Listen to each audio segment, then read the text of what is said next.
People can see us now. We're basically live. I'm sure the hundreds of people that are watching. No, it's only hundreds. One of the things I forgot to put up on our stream last week was our little figurines above our names. So I've brought them back. So that should be popping up when we get going. And I should probably unmute you guys. There we go. Now they can also hear you and not just me. Whoa, we've got some dishes happening in the background, I think. Yeah. Sweet. That's just to prove that he was having dinner. Alright, it's my tummy. You can dissect me later on. It's like it's just eat and then just leave the dishes for someone else. It's perfect.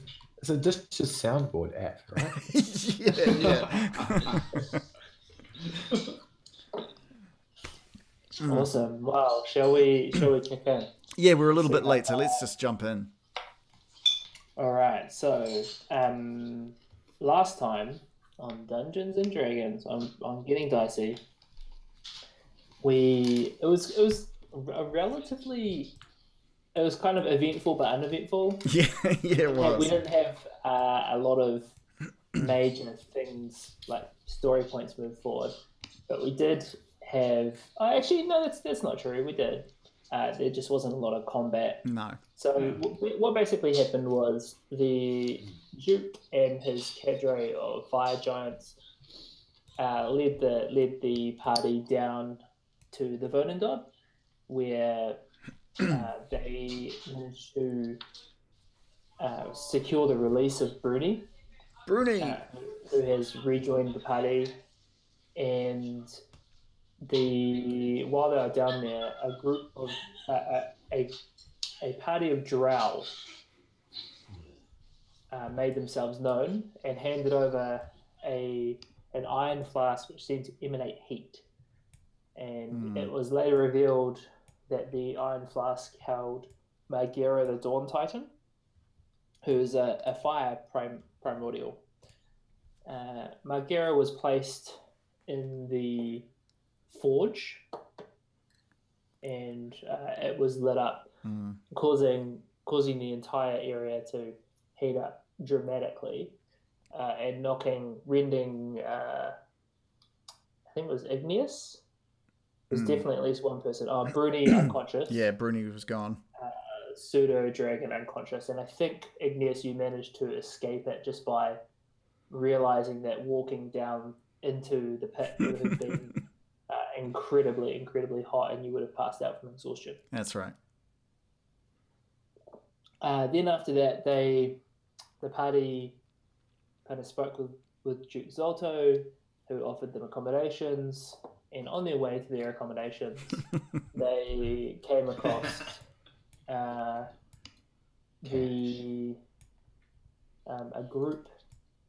large number of goblins, some ogres, a large female fire giant, as well as just a number of fire giants. When they went up towards their quarters, they happened across a group of fire giants and ogres that they'd kind of seen from a distance before, who had previously been gambling on arm wrestles. Mm-hmm.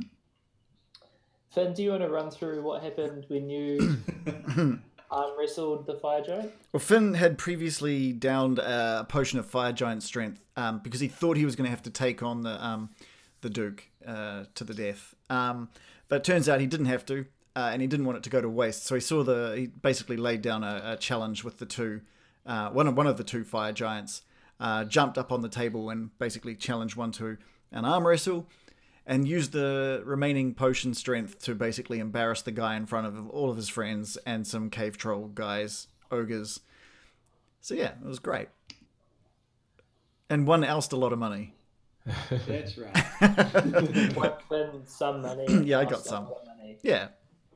So with the roll that Finn made, he managed to not only defeat the giant, but he did it in fantastic fashion, rending the giant unconscious temporarily, and cracking the stone table beneath his feet as he just kind of bared down, anime style, and completely smashed this fire giant in an arm wrestle.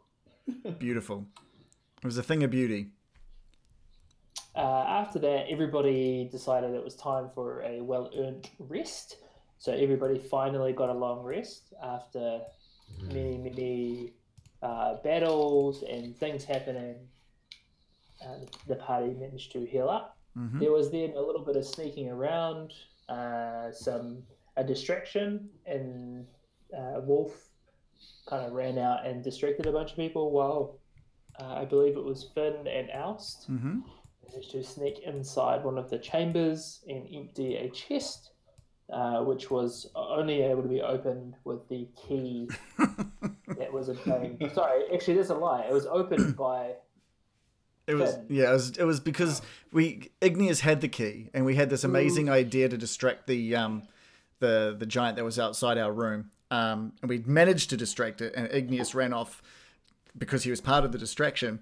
Alice and I entered the room and were like, "All right, who's got the key?" And it's like Igneous does. So we had to use the lockpick basically skills to get that sorted, but we got it sorted. Yeah. What was inside that chest? A bunch of some electrum, I think it was, some platinum pieces, some gold, some silver, some bronze, and a giant bronzed dragon head with which I used to completely freak Igneous out. It was great. It was a good time. Because we were hidden under a shroud at the time, Dave? Yeah. Yeah. That's right. Yeah, and so Igneous came in looking for us because he heard some noises coming from the room. I picked up the skull and was like, "Igneous!" And Igneous freaked out and ran off. It was a good laugh. It was very good. Yeah, indeed. Igneous saw the humor in it eventually. Yeah, after I did it a second time. Yeah. Cool. And just before we finished for the evening, Duke Zolto kind of gathered everybody up back into the room that they slept in, and has handed who's he handed the Finn's got the conch. to? Well, I don't know if Finn could carry it. I think it's probably just in front of Finn at the moment, isn't it? Yeah. Yeah, so he's like hand outstretched, holding this conch to you. Yeah. Because obviously it's like about the same size as you. Yeah, yeah. And he kind of realizes and looks around for any willing takers. I'm not sure we should trust it with Igneous or Sasha, to be fair. Else will take it. We'll step up and take it, and I think I might strap it to Wolf to carry it. Yeah, as we need to. Finn does. How big is it? Oh, that's right, Odin. We'll buy you a lipstick too. Oh, who's getting a lipstick? How big is the conch, Tom? It's obviously too big for Finn to carry, is it? Something I should know. One moment. How's your lipstick going, Mark? What shade of red is it? Terrible.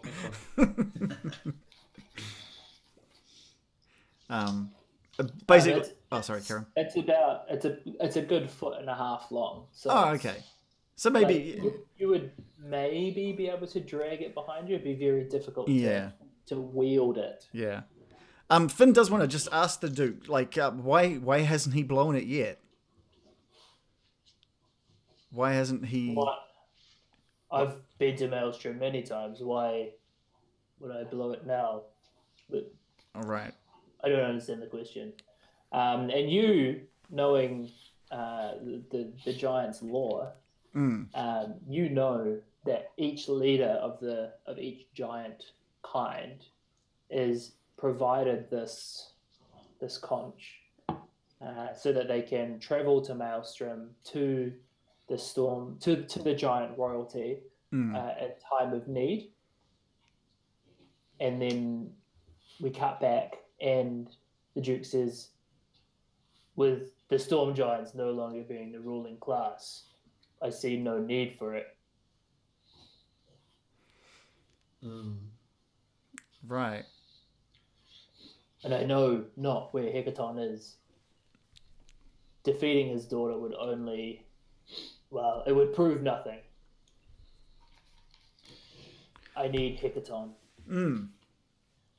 So That's interesting. yeah, I thought this conch. I thought the conch was the item. This is sorry, talking to you, John. I thought the conch was the item that was going to bring. I thought that was the item that we needed to do the ordning. I thought it was more than something that everyone had. So that's interesting. No, so it's given to each of the Fire Giant Duke, the Jarl of the Frost Giants, the Chief of the Hill Giants, the I think they're called Architect of the Stone Giants, and there's one I'm missing. No, I'm not. That's the Storm Giants. Oh, Cloud Giants. Right. The highest ranking official of the the Cloud Giants. And it's basically like if they receive a call, if they get the bat signal from their leadership, they need to go to Maelstrom. But with the ordning destroyed, there's no, like, even if they were called upon, there's nothing enforcing that other than military might. Right, I think there's been some confusion for us because I thought that I don't know about you other guys, but I thought we were here looking for the Storm Giant's conch. Yeah. Well, the conch definitely, from what you know, the conch will definitely teleport you to Maelstrom. Right, gotcha. So that will take us to the Storm Giant's kingdom, because the Storm Giant's daughter is still there, right? Correct. Like Okay. Hecaton's off somewhere, so that will take us to essentially the Storm Giant's kingdom. So what you know is that Hecaton is missing. A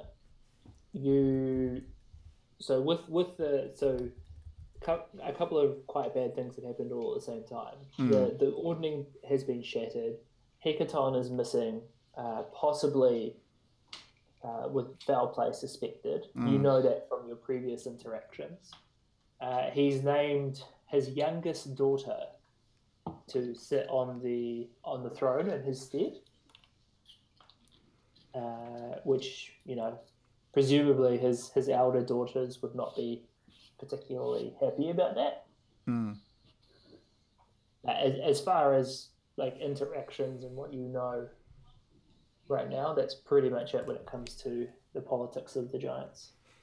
Okay, so it sounds like the Fire Giant's got no reason to follow us into Maelstrom. We can just blow it and head off by the sounds of things.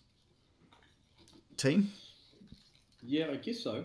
Although we've promised him a battle with Hecaton at some point, right? Yeah. So, okay, so Finn's just wants to ask the Duke. So, once we find Hecaton, once we organise this thing for you, how do we quickly return here? What's the easiest way to get back to you? You won't need to get back to me. Just send me the signal. Ask Hecaton to call the Giants together. Okay, sweet. Okay, cool. Sweet. So our job is to basically find Hecaton now. Yeah, that's it. Yeah, that sounds okay. That's cool. It's great. All right. Should we? I don't know. Do we ask him to leave so we can talk? Yeah, I think we need to plan our next move. He starts looking at you guys, senses like shifts awkwardly. And then, like, do you mind just giving us a few moments? And he's just talking over you, and then he's like, "Oh, hold on, sorry, I was just gonna say," and then stops as you kind of start thinking. I'll give you guys a minute. Yeah. And he steps out, and as he does, there's a rumble from below where you guys are. And you begin to feel the heat rise. And the Duke, feeling this vibration, says, "Margera!" throws open the door and sprints off. That can't be healthy. This can't be good. Just wanted to say a quick shout out to Vader and Rival Yumi for jumping into the chat. Thanks for joining us.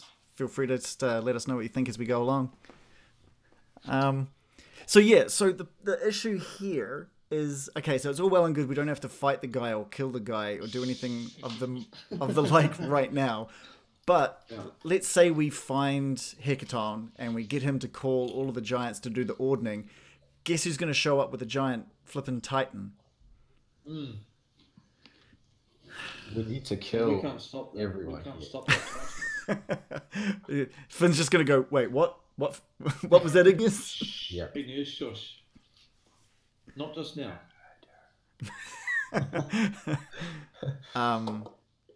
So before we blow this conch, do we want to head down and see what's happening with the sort of the rumble, or do we just want to get out of here and just like let all the giants know what?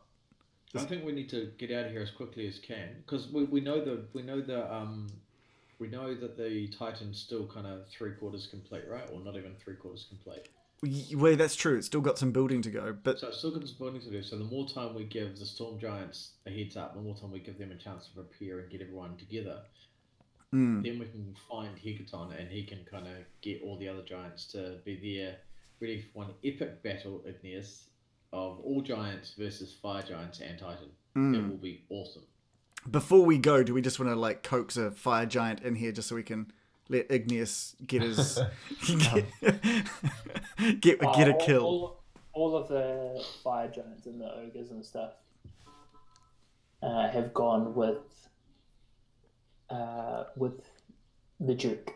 Oh, okay, all right. He kind of called them as he ran past, to me, Okay.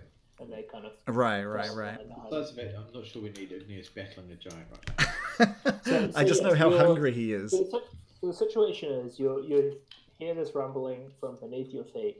The temperature begins to rise. Let's get out of here. The Duke has said the name Margera, which you obviously recognise as the primordial Titan of Fire, which we came across in the last episode. Yeah, it's not good. But you're sitting there with this conch. Yeah. So what do you do? Finn, blow it. Yes. It's just going to be like, guys, this seems to be like the perfect opportunity to free some slaves. I still don't understand all your conch stuff, but if we don't want them to build that giant robot creature, not having his slaves working for his wheel and doing all the things that slaves do for them, that's going to slow them down. Yeah, but if we try and like for us to get to the slaves, we have to get through them, and like we're just going to end up with all the slaves dead.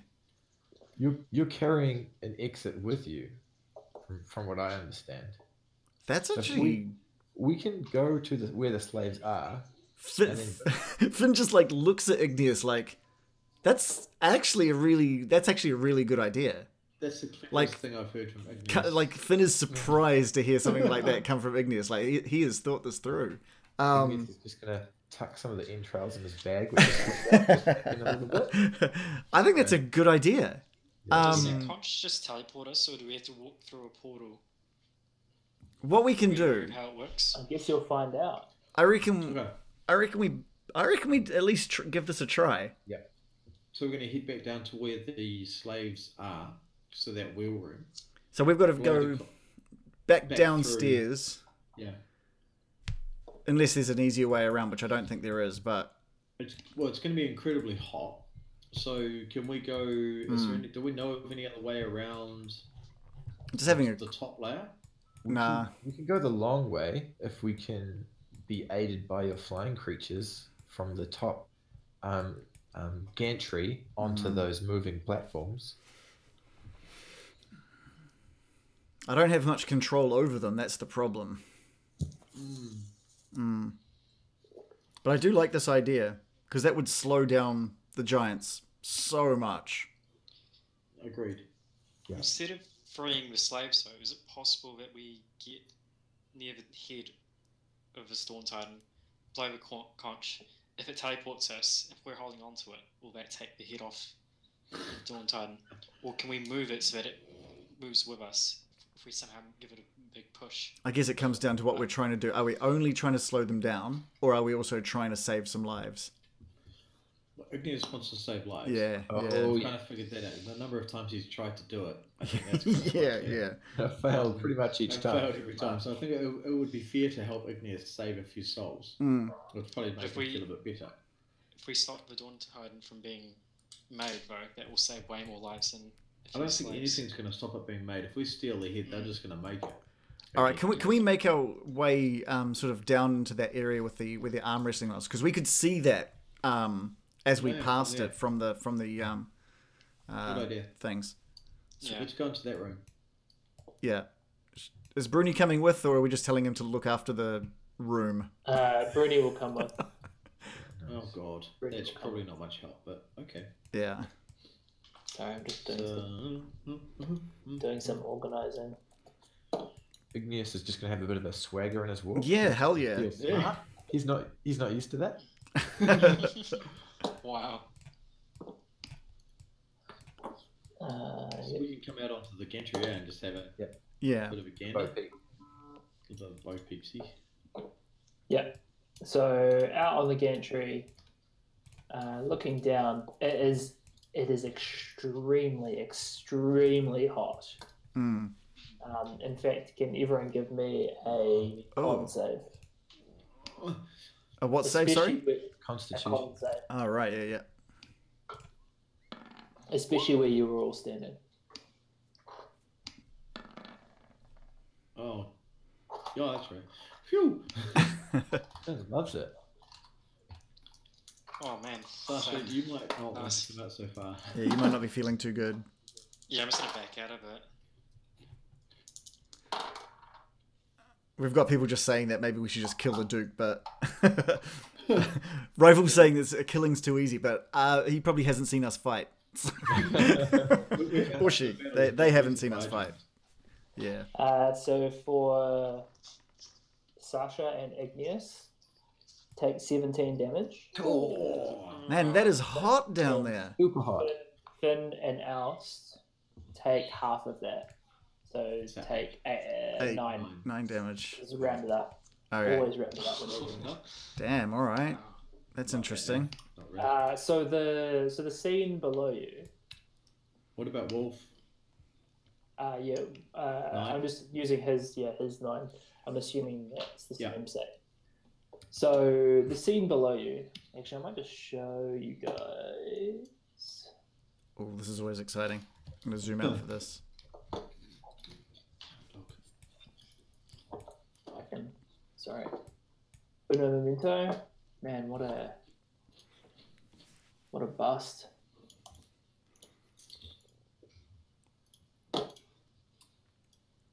Is it dance time? Little bit. Okay, here we go. So if you look at where the forge was, Uh-huh.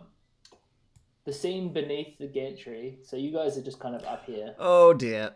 on the gantry above where Margira is, and there's just like heat and flames, but it seems to take the shape of some sort of humanoid creature. And begins kind of coming out the top of the chimney and moving down and towards the fire giants, Oh my Oh gosh. my including the goodness. Duke, who draws his maul. The fire giants draw their swords, Whoa. and they're in combat with each other. Okay. What? So they don't have control of the fire demon. Awesome. That's interesting. Hey, John, Igneous can speak primordial. Can he hear anything that Magyar is saying? Wow. Yeah, that's such a weird thing for you to speak. It kind of makes sense because you're an elemental, and so's this being. Damn. So the gist of what Magyar is saying is, "You'll not use my spark for the Bonendard." Yes. Okay. Oh wait, so we don't know that, I guess. Only Igneous knows this. Yeah. Care to translate Igneous? Okay. He's not happy with those giants at all.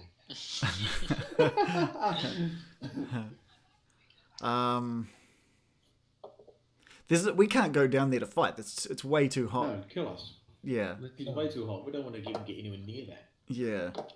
Can we? I think this is a perfect opportunity while they're distracted to run to the chamber where the dwarves and the other people are, and let's get out of here. Can we jump onto that running little moving buckets thing? Yeah, that's what I'm sort of thinking. We need to make our way into those buckets. I think it was 10 feet from the edge of the gantry. We can run and jump that, right? 10 feet. I think that's a little bit more than 10 feet. Yeah, Finn might have to take his birds, I think, his griffins. And as you guys are standing there watching, you see that female fire giant come up. Man. And again, also encircle Margera. So they're all in combat now. Mm. But you notice that the female fire giant is doing some sort of chant. There's always a magic user. Yeah. And so they haven't noticed us up on this gantry? No, they are completely preoccupied with the enormous fire elemental. Let's move quick. I reckon we've got to try and get onto this. Even if it means I don't know how I'm going to get Alpha to help, but Can't Alpha carry you over to the, fly over the top, and then the rest of us can do a bit of a run? If you can make it. Igneous, Igneous is going to say to Finn, can you use your rope magic to help us? We could definitely test Madrid's strength here. So we're proposing to jump how far now? Oh, from there to there. Yeah. Right. It's like 20 foot. It's 20 That's- feet. I'm just putting them there, so they're not where you guys are, but Beneath. so you know. That's a 20-foot jump towards a carriage that's still moving. Yes, yeah, they're still moving. It's just much slower than they were before. Wouldn't it just be quicker to run around? No, this just drops now. There's nowhere to run. No, but can't we just go around the path down the stairs, like just the way we came? Wouldn't it be like too hot for us? Oh no, there's no other way to get back to where we came from, is there? Damn it! Not without taking some epic damage. Yeah, okay, no, that's fair. All right, 20-foot jump. Yeah, sorry. Are these? Actually, I can cast jump on Wolf, and I can jump across. It's a 15-foot cone for jump, right? That's everyone. Actually, yeah. What's jump do? That's clever. Here we go. Hang on. Let me have a look. I think it's a touch on a single thing. Oh. No, it's touch. So basically, I touch a creature. The creature's jump distance is tripled until the spell ends. Is it a concentration or? Wolf can probably. No, so it's a sort of concentration one. So I could cast it multiple times, I suppose, and yeah. That's the best way so far. Yeah. So I can cast that. So Finn can fly. Yeah, I've got no problem. I can get across here, no worries. Alright, so Finn can fly. I can cast it on Igneous and Sasha. That's only twice. And I reckon if I'm riding Wolf, he can probably make that jump pretty easily. Should be able to. Let's just give it a go. Yeah, let's do that. So I'm going to cast This is gonna jump on Igneous and Sasha. Oh man. So their jumping is The most unstealthy one. Yeah. We don't have to worry about being stealth. It's about whether or not you got the distance. Before you execute the plan, so I'm really clear with you about the situation. So the room below you is incredibly hot, and like the reason why it was hot when you stepped out onto the gantry is obviously that heat rises. And seeing the buckets that are kind of coming across, you can see steam rising off of them. They're not red hot, but they're hot buckets. They're definitely like they are subject to the same. They're going that way. They're going They're going West. right to left. That Okay, direction. that way, right. So they are incredibly hot as well. But so is the air around that area. It's just like a. So how long? So assuming we make the jump, we're moving away from the heat source. They should be cooling down by the time we get. So how much damage? Like, are we like if we land inside them, are we likely to take more damage? Finn's just sweet ass. He's just gonna fly. Just gonna do it, but no one doesn't fly. I think everybody who goes above the primordial is going to take some amount of. Yeah. Can we not jump from say? Finn's going over here. If we jump from here and to there, so away from the primordial, so as far away as possible from the Mr. Heat Demon. It's a 30-foot jump. Can you guys make that? But if I cast jump on Sasha and Igneous and myself, or Wolf for that matter, that triples our jump. So we should be able to make that quite easily. It's just if we're accurate or not. Yeah, if you roll if you're not right. accurate, you're burning. So yeah, and you're gonna have to have a new character, like really in your back pocket. But yeah, I mean you might fall and then you might die. The thing is, if we fall and die, it's just going to be the same as if we walk down the stairs and die. Okay, so jump. So the spell triples your jump distance. Yeah. And when you have a running start, you can jump a number of feet equal to your strength score. So whatever your strength score is, will be tripled. So if you have a 16 strength, that's like 48 jump distance. All right. Sweet. 48 jump distance. Wait a second. Wait a minute. Let's have a quick. You can just jump straight from there. You could basically jump to like a cart that's there. That's what I mean. Yeah, good idea. Ignis can jump 60 feet. You can jump 60. You can just make it. So you could jump to that platform. It's a 60-foot jump with a running start. Let's do it. Let's do it. How does Sasha feel about this? Before everyone gets all jumpy, Sasha's just gonna rub hands. Oh. Pray. Oh yes, please. Not pray. Just rub hands. And just heal up 28 points of health. If I don't make this jump, I'm not coming back home. Yeah, that's fair. Why do you need to heal up 28? You only need. You only need 17. I took 11 damage when Majeria first got into the room. Yeah, but we had a sleep, didn't we? Oh, you had a long rest. We didn't have a long rest. That was we had a long rest when we saw Majeria. No, it was the other way around. No, you saw Margera, and then you had a long rest. And and then now you're taking damage. Yeah. You're all good. You're all good. So you can heal up to your max if you want. Okay, I still need 17 health. Sock Merchant. I want to heal up. I'm pretty scared. Sock Merchant's just praying for our deaths again. Yeah, I think so. This is possibly the closest. I might get one of them tonight. So Yeah. Wait. It's happening. Ugh. All right. So we're going to all synchronize our jumps. I think you can go. I think we're going to do one at a time, right? It's one at a time, yeah. So Elsa's going to cast jump on Igneous, Sasha, and Wolf because he's going to ride Wolf. Even better, by the way, guys. Finn has decided he's just going to jump on Alpha, get across to the other side, and be ready with Madrid to catch, to throw out to people if needed, yeah? Lead the way. All right, so Finn is just going to take the long way around while you guys are deciding who's going to go first. He's just... that's easiest. Igneous, still going first. Okay. I would have thought Sasha should go first since it's bigger. You're the noisiest. But don't want you should go last. Don't want to smack or land on people though. No. You should go last because you're the noisiest. All right. Igneous, lead the way. All right. So Igneous is just going to chomp down on a bit of ore which he's been storing in his pocket and just ready himself. Finn's just unraveling Madrid at the ready. All right, Alst, lay that jumpiness on me.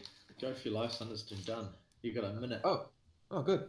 Okay, so Igneous is going to take a running jump and use his remarkable athlete triple jump ability and be like, and land there. Yeah, you can do that with like no obstruction. You leap, you do that. You do, however, take some damage from it being incredibly hot as you leap the chasm. It's 25 damage. Fucking hell. That's a hot chasm. You see down in the pit the fire titan just like laying into these fire giants. And as it does, like the flames kind of come up. You're basically jumping through fire at this point. Wow. Okay, so Wolf can jump 3 by 18. What's that? 40. God, my maths is shit. Is it 50? It's 54. Can I just ask, what's your guys' plan for Bruni? Oh, Bruni. Stock merchant's gonna have one happy customer. Didn't he pass out from the heat? Did the Griffins after? No, he's actually okay. Send Beta back from us. I'm just gonna yeah. Well, I don't have any Alpha. control over Beta. You've got control over Alpha, then. Alpha. Send Alpha. Okay, well, Alpha's got pretty good eye. Well, we'll sort out that he's last. We need to figure out us first. We'll get us sorted first. Yeah. Yeah. This is like the boat going across a river with like Yeah. With the fox, the chicken, and the chicken. Okay, so Wolf and Else is just going to jump up onto Wolf's back and clamp down as low as he can like a jockey and let Wolf just go hell for leather. Nice. I'm just not sure. So he can go 52. Is that what our math is saying? What's his strength score? 18. Wait. 50. Shouldn't Sasha go first? Because if you jump and Sasha's jump power runs out, like... He's got a minute. Each of these is taking about 6 seconds. Okay, cool. So All right. got a Okay. minute. All right. So he's got plenty of time to psych Okay. himself up. All right. I just don't want to be there when Sasha's jump power runs out. It's So not yeah, the plan, do is it it? however you want. It'll be 18 seconds it'll be 12 seconds by the time Sasha takes off. So he'll have plenty of time. All right. So yeah, so we're Wolf leaping from there to there. He's going to land in the cart at 45 foot. Okay. Because that's too far. It's 55 feet to the edge. Yeah, it's 1 foot too far. Yeah. He'd be scrambling. Yeah. Yeah, go for the bucket. It's a good So idea. I'm going for there. It's a bit of a safer leap, and it's a moving object that should get me there pretty quickly. Okay. Landing in the bucket, Mm-hmm. you're going to need to make an athletics check. Oh no. It's going to be a relatively low barrier for Do you want? given he has thing. But if And Major's at the ready. Athletics or acrobatics. So I want you to do a strength save using Wolf's because Okay. Wolf is jumping. It's not you. Yeah, that's right. All right. Bring on the ones. Thanks, Sock. Yeah. Okay. If you knock yourself out, I can't get through. yeah. Oh, roll. Oh, there it is. It's coming. Oh, thank God. Oh, Thank God for that. We don't Nice. need bad rolls So right now. Wolf runs right up and jumps, and when he lands in the oar in the bucket, he's like, "Oh, oh, oh!" But quickly hops out and is safe once more. Although you did take 26 points of damage Oh, poor Wolfie. from the heat, which is obviously still going, and that bucket was incredibly hot. Yeah, well done, Wolf. Where are you? I've lost you. Oh, there you are. You're over there. All right, cool. Sasha. Oh God. Sasha, you're up. This is gonna be fun. So how far can you jump? I can go 60. Okay, oh sweet. I've got a 20. Everyone My get out of the strength. way. Yeah, I'm gonna stay where I am, just in I didn't case. even have I'm to say. assuming you had pseudo dragon wrapped underneath your cloak as well. Oh, Yes. I've kind of just started to ignore Pseudo Dragon. What a wasted 2,500. I know, and a stint in prison. Thanks. It was a fleeting thing. Mm. Sorry. Should I just delete pseudo dragon? Yeah. Oh, really? He's just dead now. Okay, cool. Well worth it. It tries to. So here's what happens. The pseudo chicken. Oh no! It tries to fly. Wait, can we? But before you do this, recognizing- but sorry to interrupt. Can we just explain to the people watching the information around the suit? Dave, can you explain your pseudo dragon? So a wee while ago, the party was going through a town. A town. Just up around just a town. It was a very wealthy town. Yeah. And in a merchant store, we met this Spine of a World. Was that where it was? Yeah, we met this. No, it was north. It was, I can't remember what it was called. Anyway, we met this merchant who had a bunch of pseudo dragons holding gems or sort of jewels. Yeah. Finn decided that he wanted one of the jewels. Alce got stuck in his head that he wanted a pseudo dragon. And basically decided that he'd go to all lengths to get it, including basically threatening the guy, causing... Is Mirabar. Yeah, that's right. Causing this merchant or threatening this merchant with his life. Yeah. Trying to bargain with him desperately, essentially getting us thrown in prison and making a deal with the mayor of the town to rid them of some stone giants. Yeah, we had to go kill some stone giants. We had to go kill some stone giants, which we did. We then went back and basically got told to get out of town. Alce decided that on his way out of town, he was going to go back to the store and get his pseudo dragon. By threatening the guy yet again. By threatening the guy again, and we used Finn to as a disguise to convince the merchant to give us the pseudo dragon at cost. And so what's going to happen with the pseudo dragon now, John? What's about to happen after all of that? $2,500. Yeah, so we still had to even pay for it even after all of that. Thanks, Finn. And since then, Alce has kind of realised how useless the pseudo dragon is because he's kind of small and pitiful, so he's just kind of got less and less interested in it. It's so good. The idea of the pseudo dragon was very cool, but... Yeah, it's like when you give a child a pet and then they are just like, I don't want to look after it. It's exactly that. It took way too much time 15 minutes. Yeah. So the 15 minutes of interest was gone. So the pseudo dragon who's now attached to you, like emotionally, and telepathically, somewhat, is like flying towards you, like seems to be squawking out, and you're kind of like, wait for me. And it attempts to cross the chasm.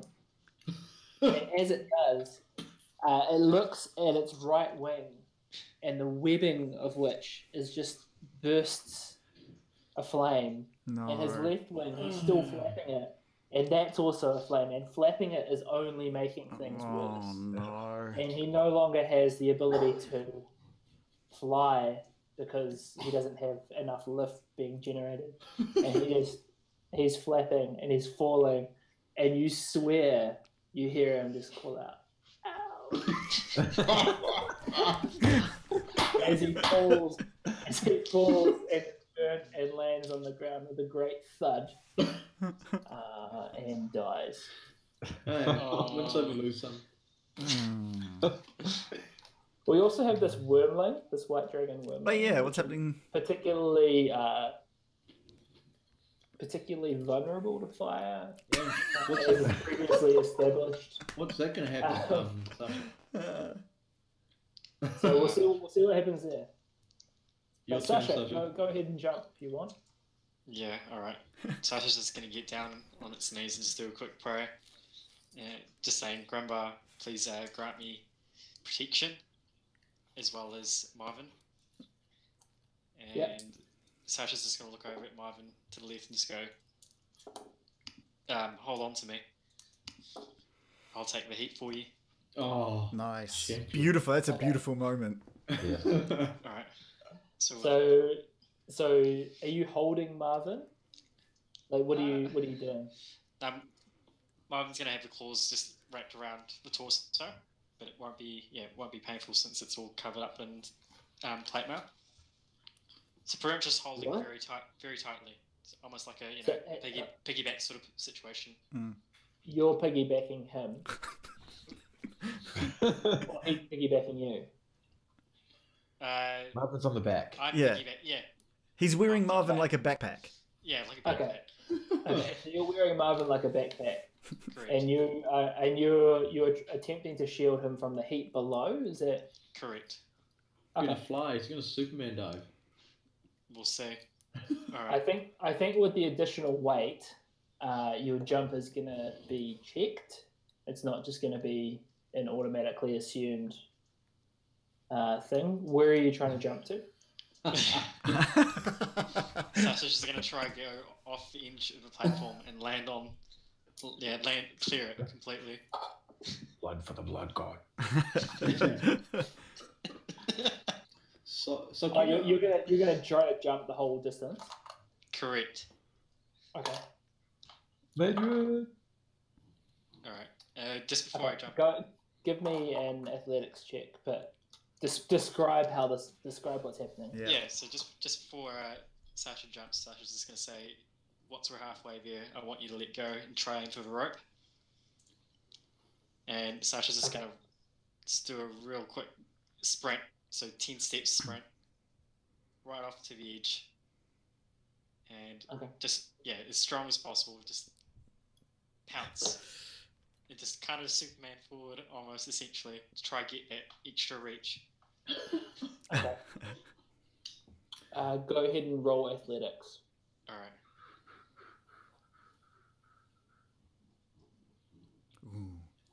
Oh, look at that. Oh, hey. Oh, beautiful. That's fantastic. I can't even see it. Oh, sweet. 20. Not bad. 20 total, not a net, but 20 total. Yeah. So what happens is you're running towards with this great additional weight, and it was going to be a very difficult jump to make.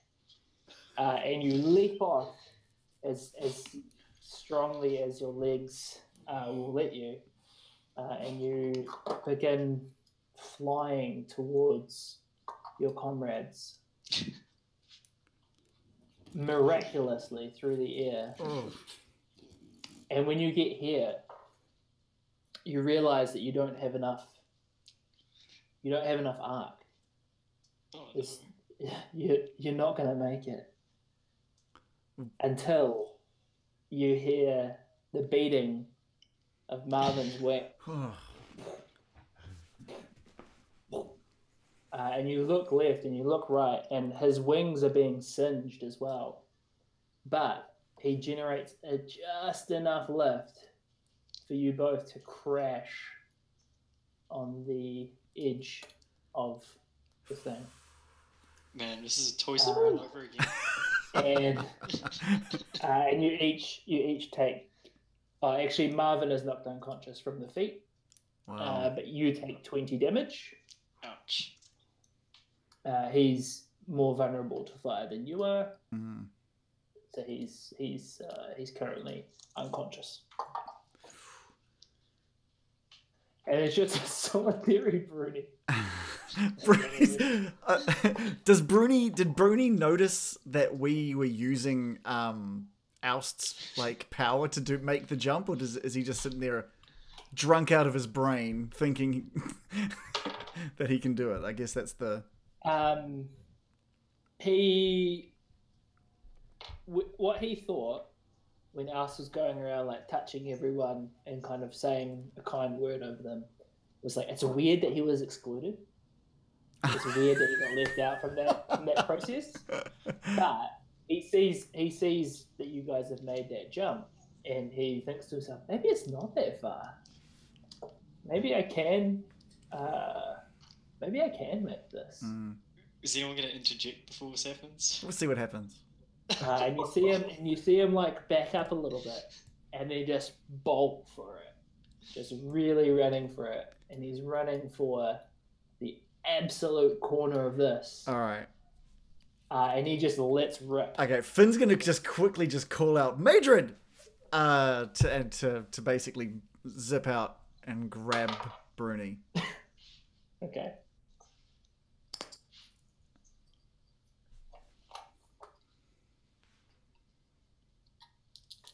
You gonna send Alpha too, or no?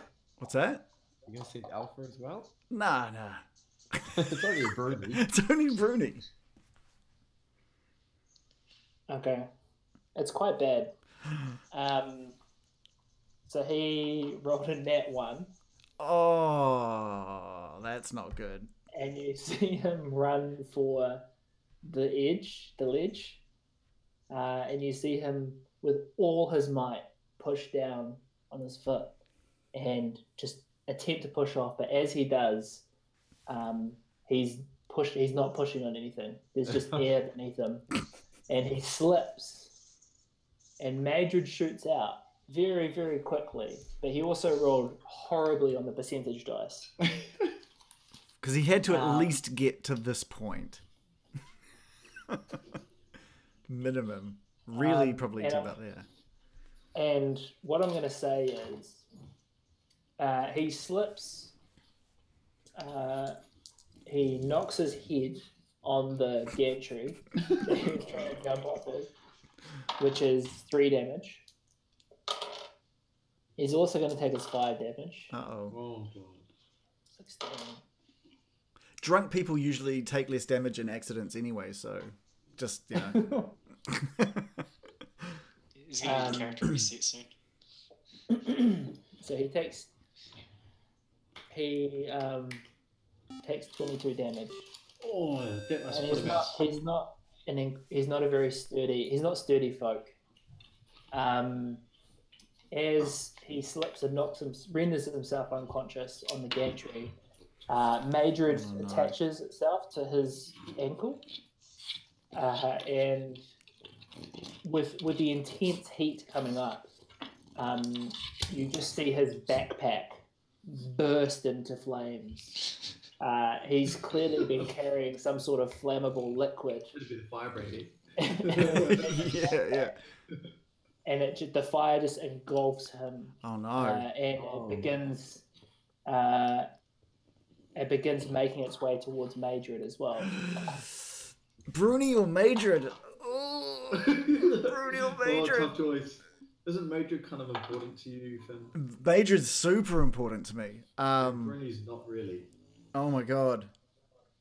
Finn's just going to kind of look back at the crew, and he's just going to shout Madrid's name.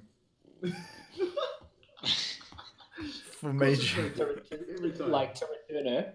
To return as quickly as possible. But whether that's with Bruni or not is up to Madrid. Because Madrid can figure that stuff out. She knows she's in danger. Right. She's not that silly. We should actually say Madrid is a rope. Yeah, sorry. Yeah. I don't know if we mention that. Madrid is a magical rope. A magical rope, yeah, an enchanted rope.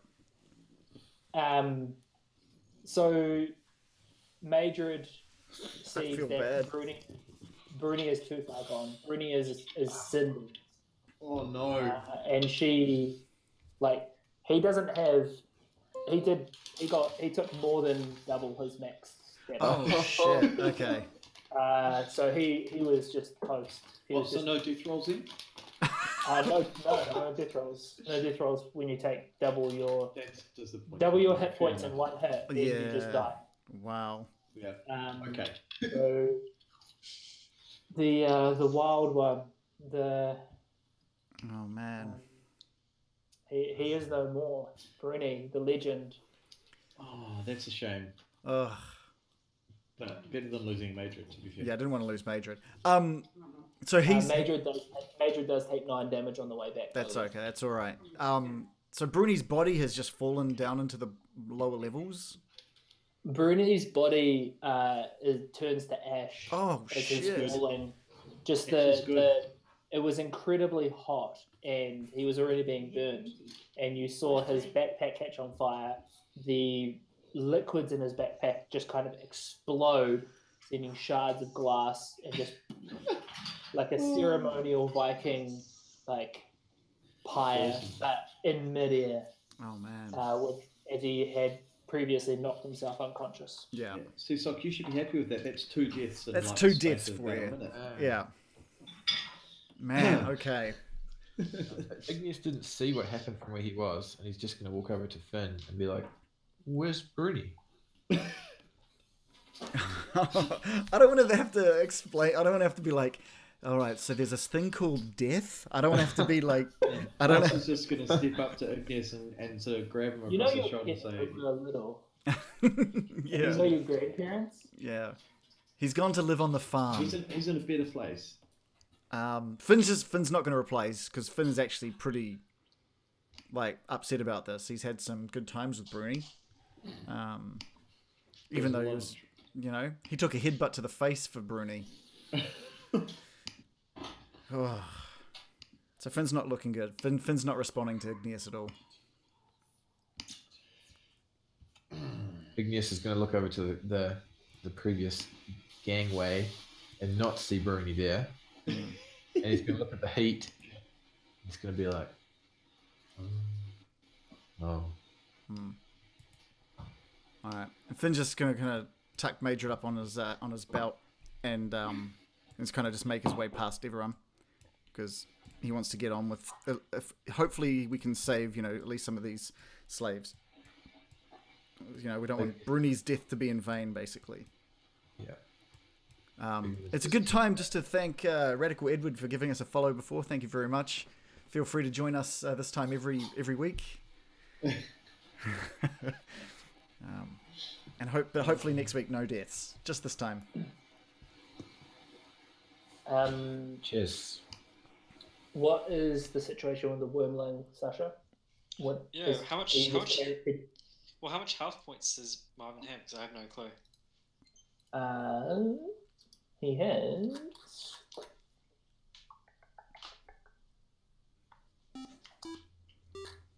36.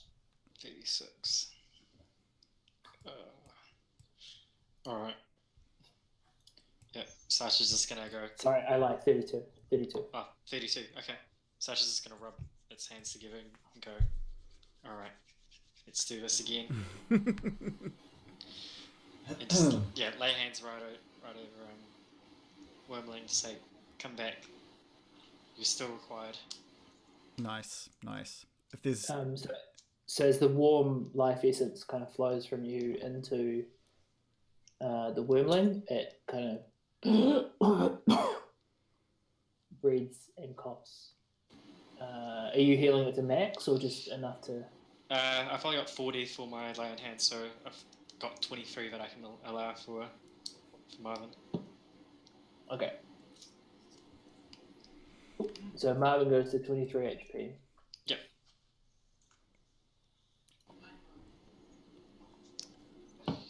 Cool. I'm just gonna give Marvin a little pat, so let's get going. nice. He kind of nuzzles you with his nose and follows where you're going.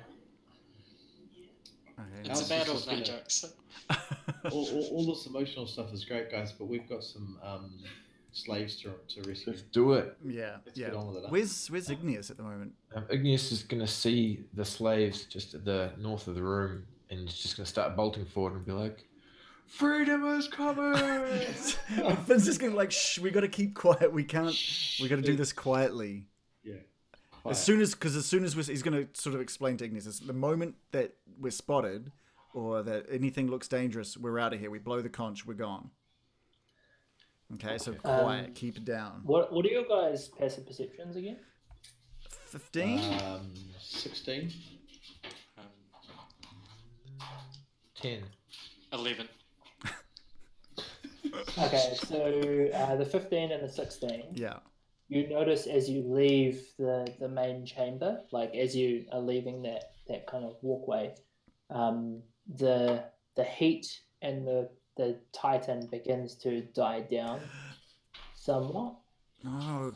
That's good. And the chanting gets even louder.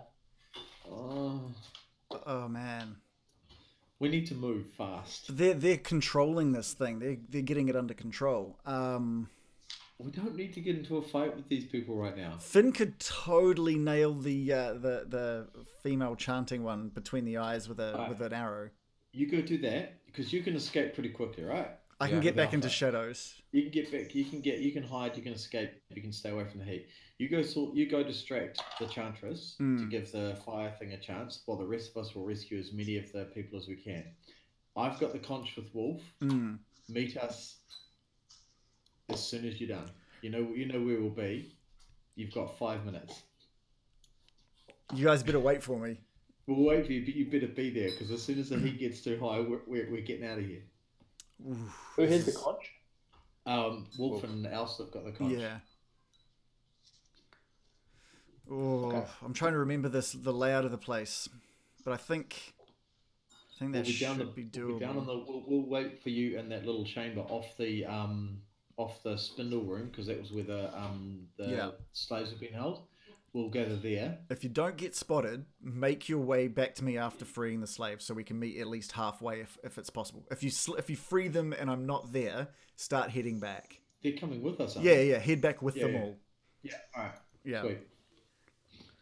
Maybe we need to give you 10 minutes then. All right. He's got 10 minutes. 10 minutes. That's all you've got. All right. So Finn's just gonna sort of like nod and head back to the edge. With Alpha close behind, as often as that happens.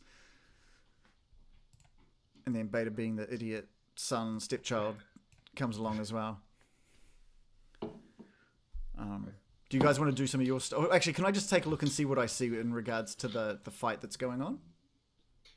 So what you see is the Titan has shrunk to roughly 2/3 its original size.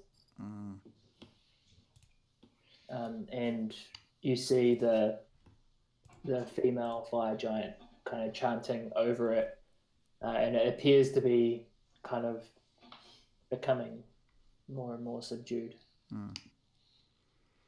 The room is a little bit less hot as well. A little less stank to this oven, huh? I don't know if I'm going to be able to get a shot on her. It's going to have to cross over or through this fire being. Yeah, so the fire being is still taller than the giants, and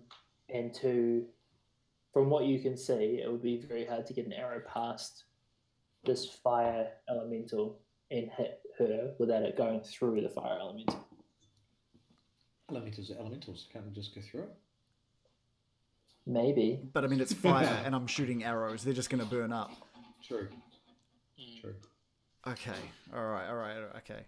Just do what you normally do and fly above them. No, I don't want to risk any kind of fire damage. He's gonna pull out his relatively long bow, and he's just gonna sight up exactly what he can see, which sort of targets he's got as he can actually like maybe get a shot on. And the only one that he feels that he could probably like successfully hit is going to be the Duke himself. He's got a very clear shot at the Duke. Yeah, and while that may not stop the chanting, it may distract them all enough. Oh, this could be bad for the slaves.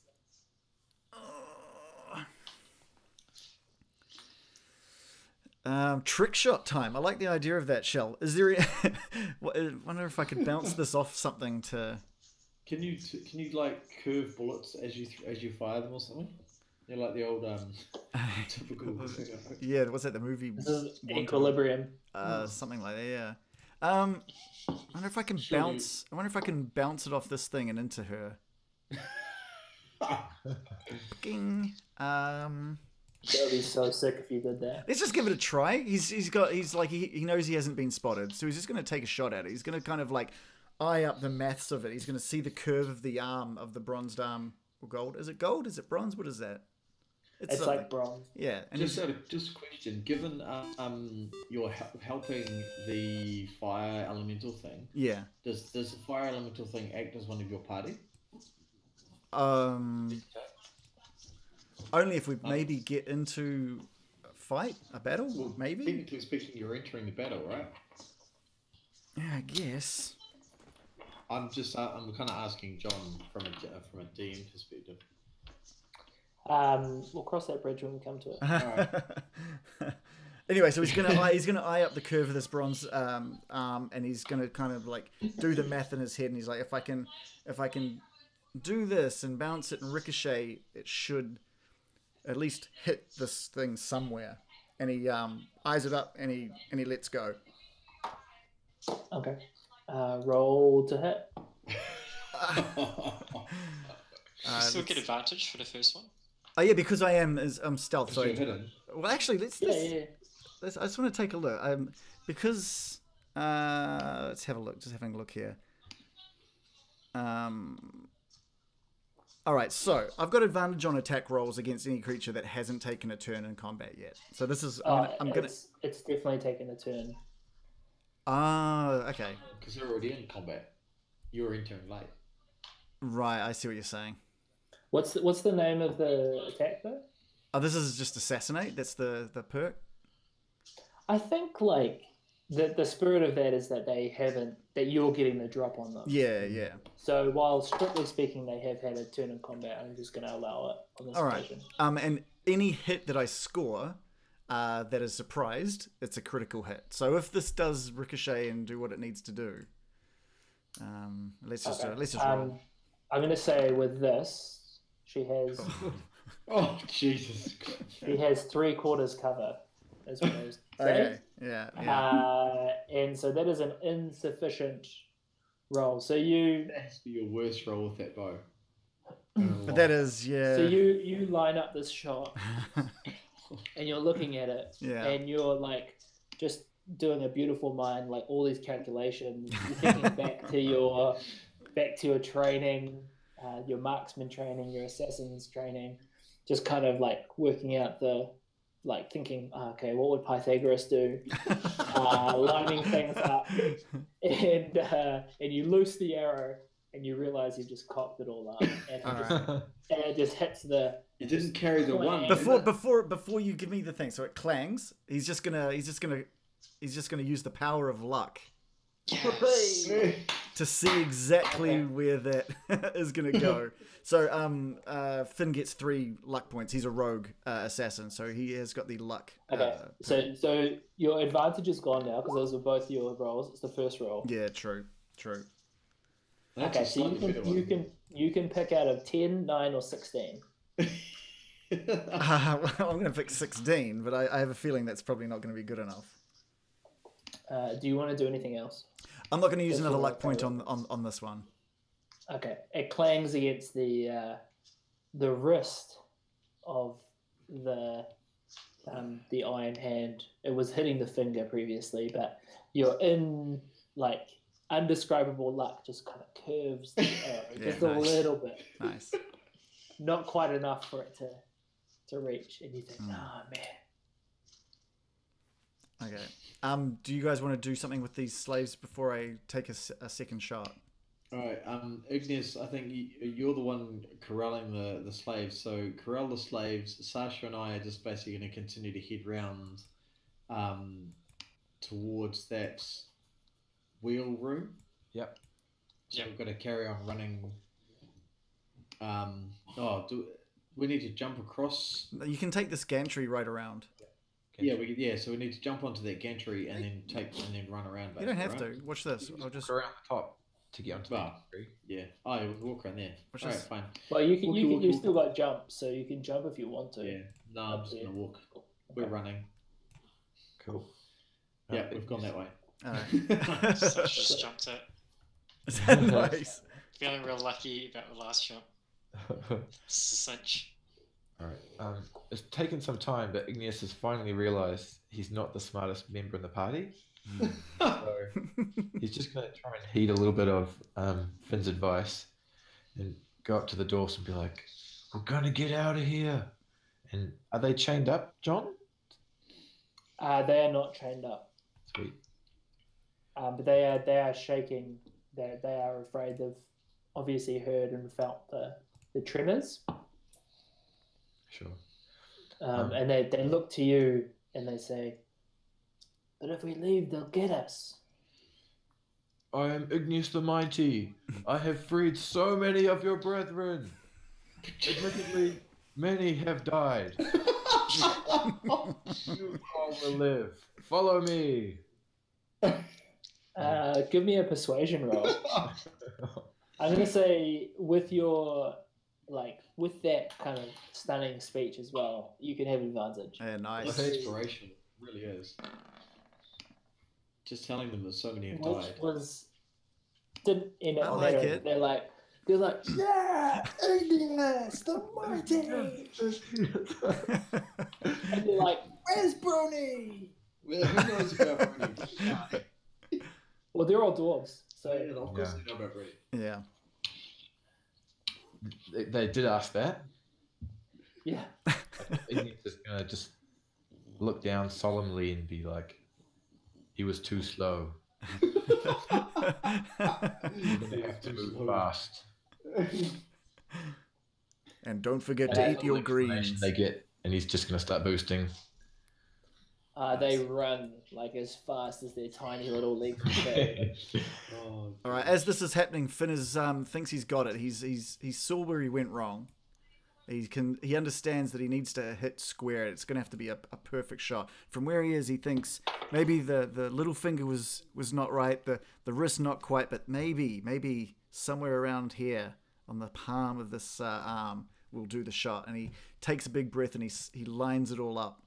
Before you do that, the chanting has gone on for another round now, and the Titan shrinks a bit more. come on, Finn, you've got to do this. And Okay. you notice that you now have just barely a clear line of sight if you wish to take that option. Oh, well, yeah. I mean, Well, duh. sure, right? Why wouldn't I?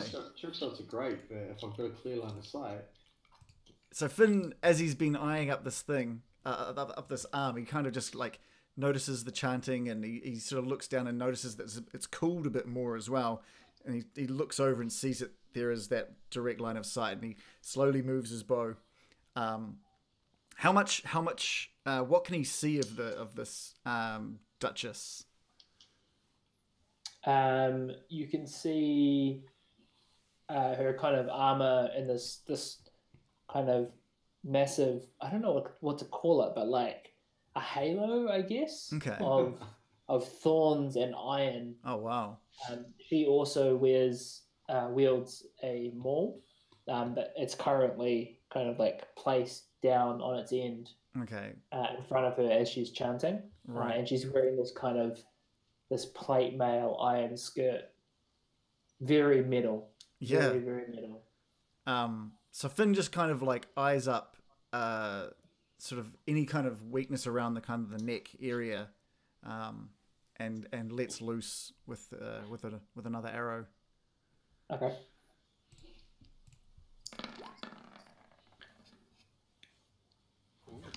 oh, Finn. There we go. That is a hit. There we go. Because she is distracted, and I'm going to say that is a sneak attack, so go ahead and roll your sneaky damage. Oh, Oh, here we go. Ooh, oh. that's all right. That's all right. Okay, so 30 damage total as an arrow a tiny arrow pierces her neck. Well, And she goes, to be fair, John, if they are surprised by my attack, it is a crit. Oh, no. minus another 11. You Oh, idiot. minus another 19. Nice. Yeah. And Nice. just kind of digs right in. Gets really nice and deep there. And the chanting for the first time in a few minutes kind of just completely stops and is replaced by this howl, of this scream of pain. And And as that happens, the Dawn Titan begins to grow again. Woohoo! There Come we on, go. Titan. and I just take my bonus action just to basically disappear into the shadows. Okay. Give me hide or stealth. Stealth. Oh, Oh, it's gone. take your pick. Solid. Take your pick. Oh. The Duchess looks around. She's really not sure where that came from. Cool. Perfect. I think there we'll take our customary break. Before we do that, I just want to shout out thanks to, now who was it? I did see the name before. Oh God, it's Yumi. We had them chatting on the chat before, but they followed us as well, so that's awesome. thank you. And Radical Edward just wanted to get a breakdown of our characters, what classes they were. So Finn is a halfling rogue who has taken the assassin pathway. Dave, do you want to talk about Oust?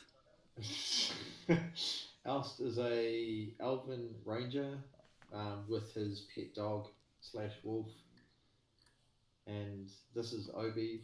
He says hi everyone. He comes and visits occasionally. Cool. Mark, do you want to talk about Sasha? Yep. Sasha's a dragonborn paladin of nondescript gender. Perfect. Nice. And Reese? So Igneous is a Earth Ganassi fighter. He's not clever. That's so inspirational. Alright, cool. So normally at this time we just take a 5 to 10 minute break, yeah? So Yeah. let's do that. And so, yeah, we'll be back in about 5 to 10. Feel free to go grab a drink, because I know I will. All right. Oh, God. I can't Pineapple. wait to find out what your drink is. All right, see you guys in 5 to 10. Cool.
Oh, that was a good break. Very good break. I just want to say that I've got the most there couldn't be a better drink to come back from the session with. There couldn't be a single. You wouldn't What even. have you done to your hot chocolate? Is it a hot chili hot chocolate? No, but now that would be cool. it's not. I don't have. I do normally come back from a break with a hot chocolate of some sort with some sort of flavoring in it. This time I haven't gone with it. I've gone with. We had a dear friend depart. It has affected Finn and therefore me very, very hard. So I've got something. This is amazing that I've even got this, but it's probably the closest I could get to Firebeard's brandy. Oh my god! Look at that. Tennessee Fire. It's awesome. It's a cinnamon whiskey, and so with the death of Bruni, it had to be done. Oh, nice. It had to be done. So well done. Here's to Bruni. Here's to Bruni. To Bernie. Yeah, Bruni. It's a good whiskey actually. I opened it. I literally opened it for this. That's awesome. That's Yeah. awesome. Bruni. So it's a cinnamon. I can't think of anything. That's perfect, right? That's a perfect. Maybe one day we'll be big enough to like make a Firebeard's brandy, Yeah. That'd be awesome. and then that will be the most appropriate drink. But Yeah. until that day, Yeah. Ignis is kind of wondering now if Finn just killed Bruni because he just bought that bottle today. No, this has been in my like alcohol area for not that long, probably only like a month and a half, something like that. And I was like, I'll open it on a special occasion, and it hadn't come around. But what better occasion? There's nothing more perfect. Fantastic. Yeah, That is fantastic. yeah. I was gonna. Get a funeral. Yeah, it's like I was Funeral drink. gonna tip some out for him. I'm not tipping this out, but I'll have a drink instead. tip it out into your throat. yeah. Ah, Bruni. Bruni. So do you guys just want to repeat what you were saying before we went live again? Plans for So as a group, without John, we had been doing some discussing and planning as to what we were going to do this session. We had some really cool ideas. It kind of involved around the misconception that the conch was going to call all the giants together, and we were kind of going to try and basically capture the Fire Lord. Yeah. I forget his name. I'm terrible with names. Zoltar. That guy. Yeah. We were going to capture him and take him and present him to the Storm Giants and basically end this. Yeah. That was our end game. We thought However, we were John- going to open this thing. It was going to have the Storm Giant there, the king, waiting for us, and that the Fire Giant was going to go in with his Titan at some point, and we were going to be like, oh, let's capture him, and we'll really mess everything up. And then John's like, that's not what it's for. Yeah. So that kind So of he basically killed our plans in the space of 3 seconds. yeah. To be completely fair to me, which is what I aim to be, never once did I say it would call the giants together. No, but I think No. that's kind of our shared understanding that we've gained over the time of we've talked about this conch for Yeah. the series of weeks that we've been talking about this. honestly- And And kind of built can I just get a sense of like how long did you guys spend discussing and planning and thinking about? Well, we that? had like a 25-minute session after last week that we like just sat here chatting, and then we've been sort of talking on and off throughout the week in a sort of group we chat. spent a good hour or so in a chatting sub about this. the sub chat, which I'm Sub chat. Yeah, sub chat. Which you're Yeah. not involved in. Sorry, John. Okay, So we've like all total personality. we've probably been thinking we've probably been thinking about it probably for at least a good couple of days. Yeah. Because we've all been been talking chatting about it on and off. Yeah. So it's probably been a good hour or so that we've been chatting about it. But this has been fun, so Yeah. Oh yeah, totally. Yeah. The reason why I ask is that like, just welcome to my world, guys. Because every time I plan something, literally none of it gets used. So surely, I have absolutely no sympathy. surely you had the great arm We do wrestling. appreciate the fact that our random play does cause you to act on the fly a lot. Yeah. I will say that the arm wrestling was a bit of a seed that I planted that I hoped would come. Oh, Would fantastic. flower? Yeah. That was planted like weeks ago. Yeah. Yeah, you happen to see some giants arm wrestling. Oh, okay. Yeah, Pretty- We'll pretty get much. to that. Pretty much every session I think will go a certain way and never does. Hmm. And so I pricked a totally different set of things. Yeah, Okay. Sanity Shell in the chat said for once it's the DM that's ruining everyone's plans instead of the other way around. I know, right? Yeah. It's like, this is amazing. Yeah, and with that, things are, and I'm just going to click this while I say it, things are getting dicey. Oh, look at There that. we go. I'm still proud that I made that and that it works. I'm very happy with That's that. so cool. Yeah, I don't use Oh, it that's enough. cool. I just saw it. So good. Nice. Oh, yeah, I love that zoom in. That's so awesome.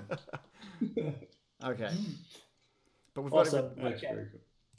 And so we return to the adventure.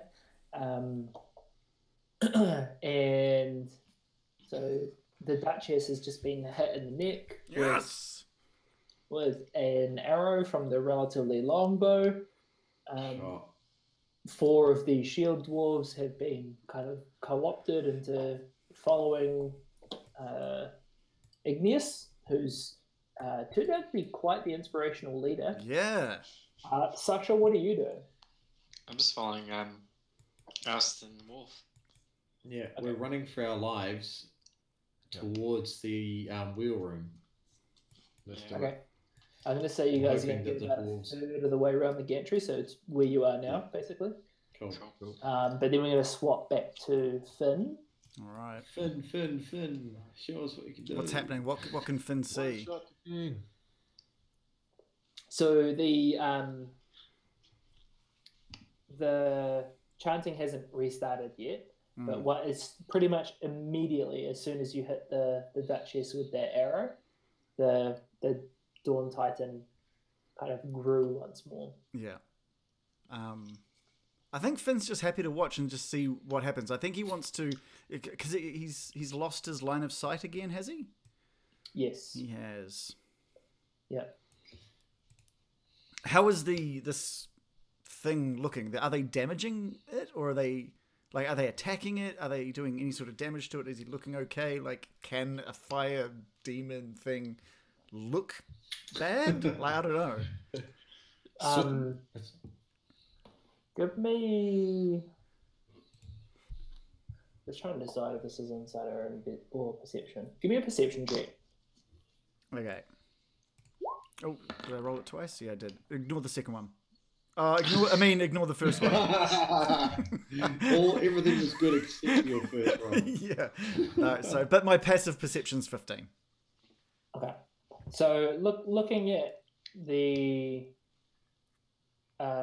fire elemental, you see that it has regrown in size. It's not quite as big as it once was, but it seems infuriated. It seems to be kind of gathering itself once more. The fire giants, they look in reasonable shape. They're pretty hardy, pretty resistant to fire, as it were. Almost like they're ideally suited for this kind of battle. Cool. I think what Finn's just going to plan to do is basically wait for another clear shot on the so if the chanting starts up again and the demon shrinks in size, he's just going to, or the elemental, sorry, shrinks in size, he's just going to wait for another opportunity to attack. He's just going to be ready to go. Okay, so you're going to try to manage its size. Pretty much.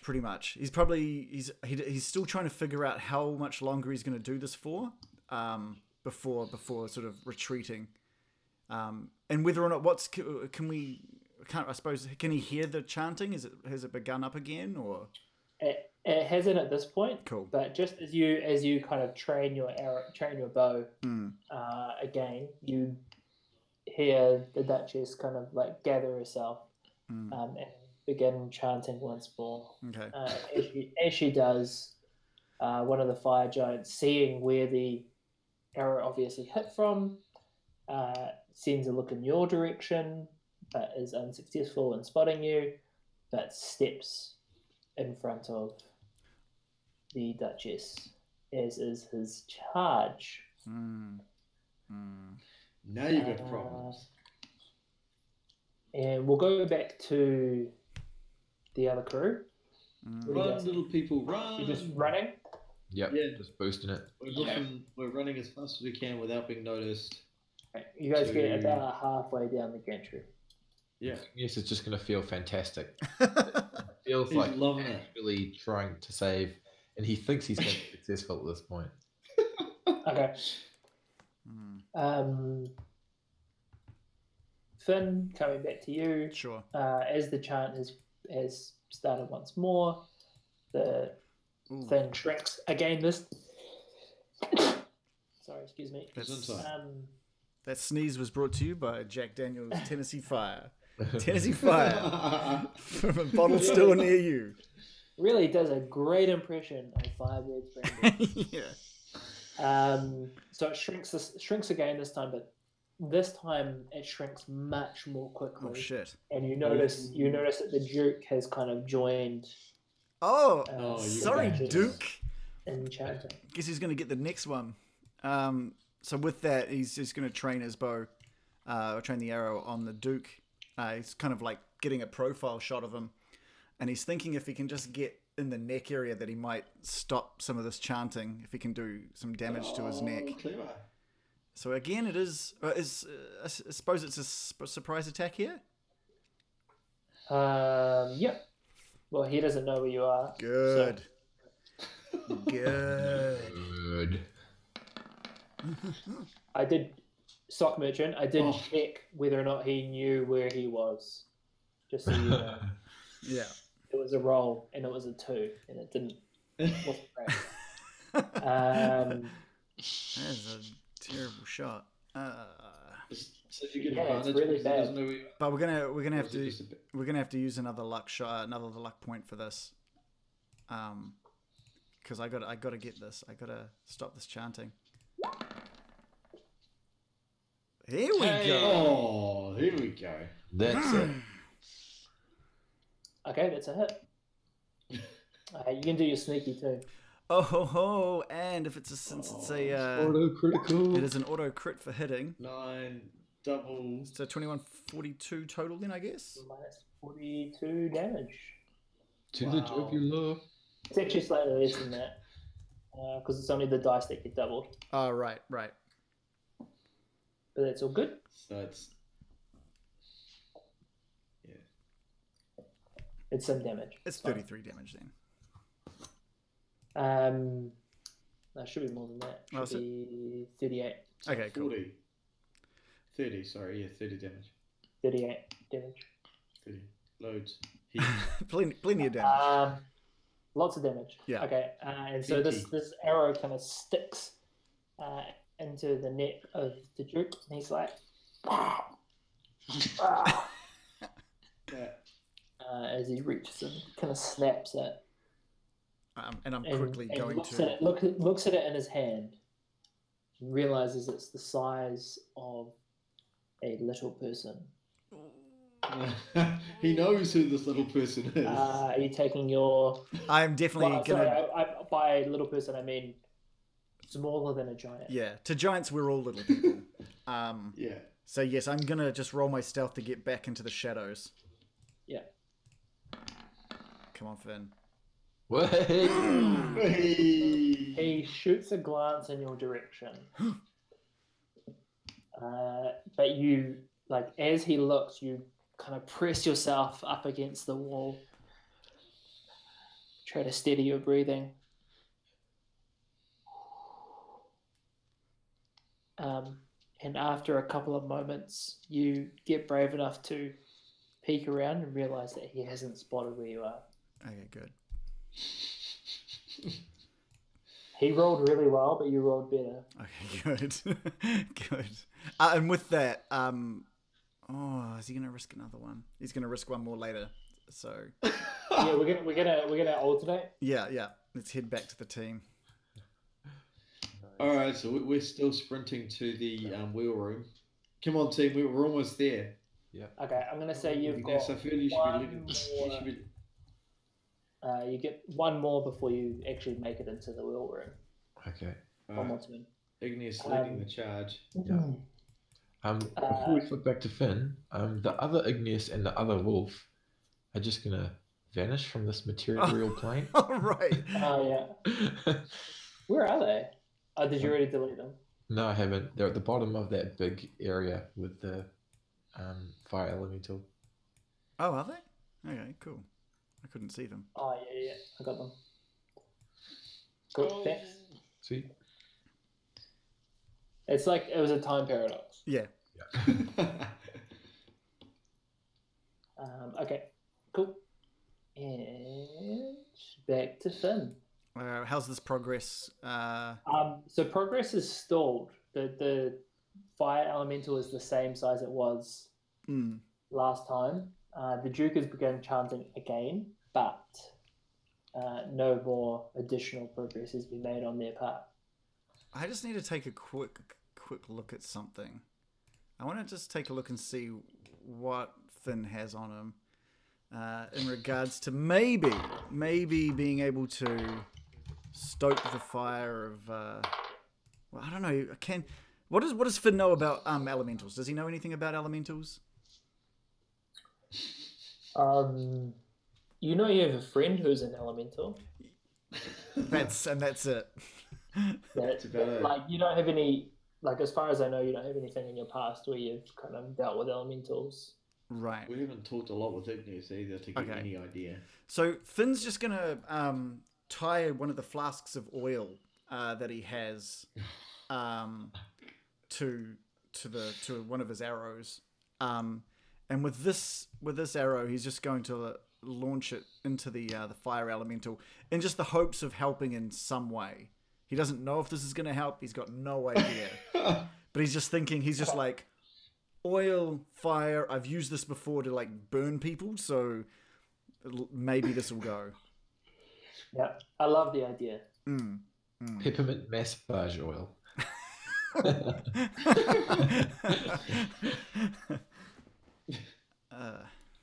So roll to hit? Yeah, roll to hit. You're firing. That's a good shot. I'm assuming you're throwing it at the Dawn Titan, yeah? Yeah, I'm like straight into this elemental guy. Okay. Cool. So you line it up. It's still a pretty easy target. And you fire it like deep in. You notice like the arrow disappears and the flask trailing behind just kind of explodes out the back. And it kind of puffs out and flames come out, but it's like seeing a solar flare on the sun.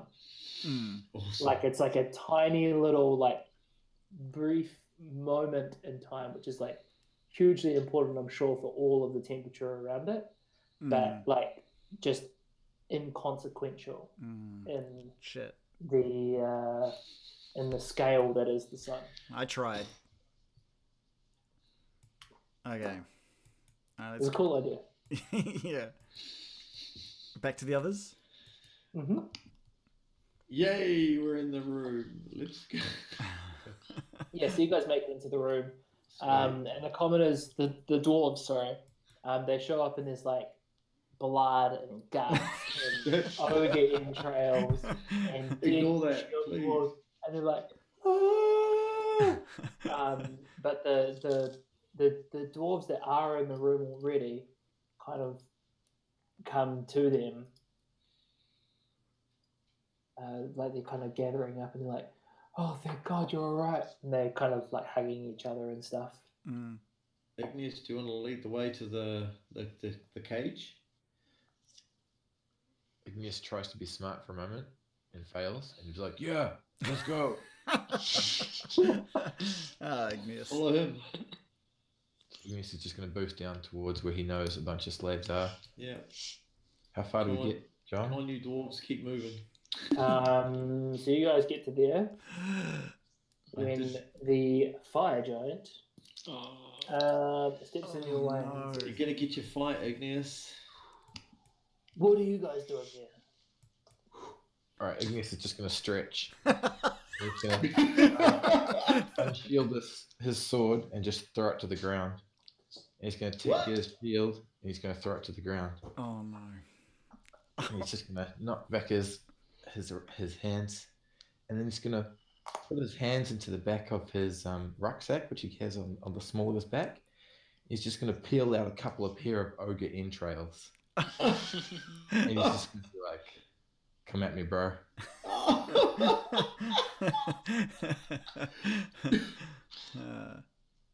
He comes at you. Oh shit.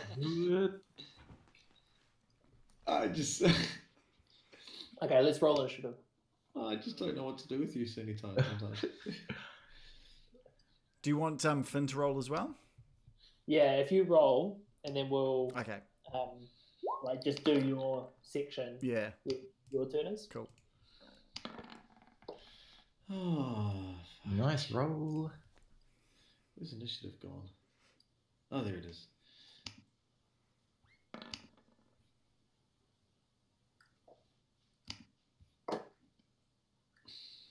Ah, Sasha. Wow. not willing to fight right now. Mm. That's very in character for Sasha, I think. Yeah. Is that all of us? 11, 19, 12, 6. Cool. Yeah.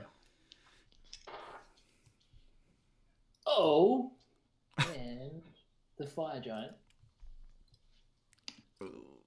Oh. rolled. Oh, what? Oh, no way. Oh. Top of the order goes the fire giant. So he is bringing it on. Yeah, you did say bring it. He's He gonna brought it. come at you, bro. And he swings down first with a fist.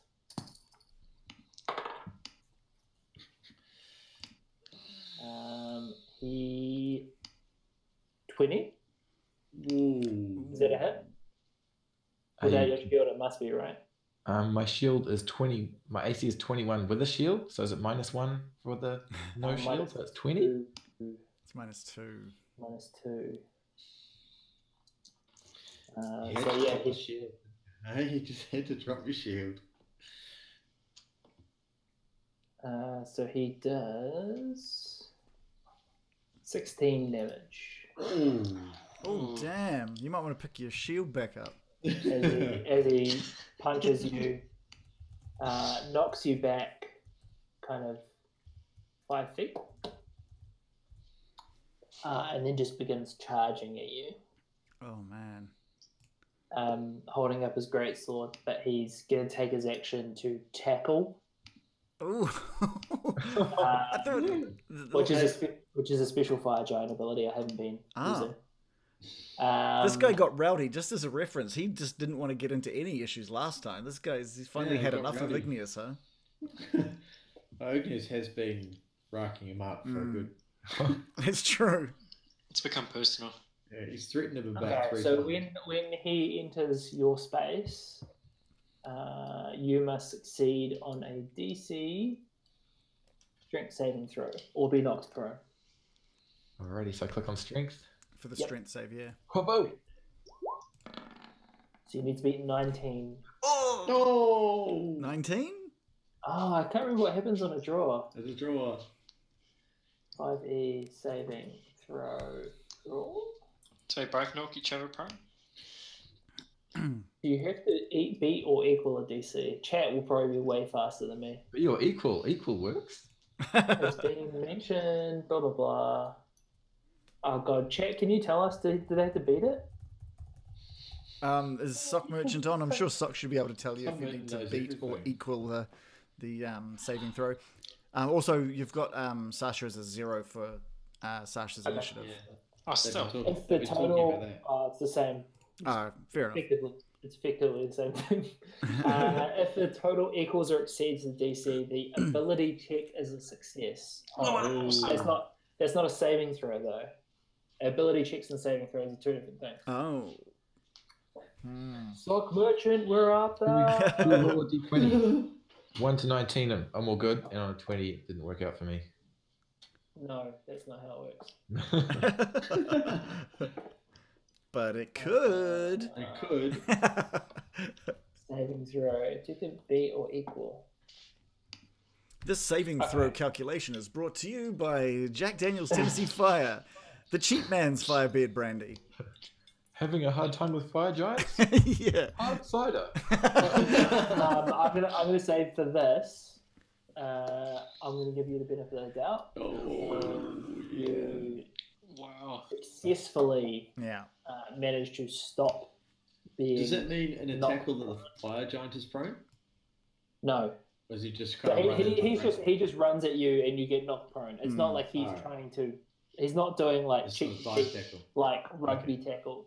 He's just he's much bigger than you. Alright, that's cool. So when he enters your space, you get knocked over. Basically. Oh, wow, okay. Unless you succeed. And so instead of stomping on a kind of lifeless-ish corpse, he's gonna kick. He's gonna a hunt.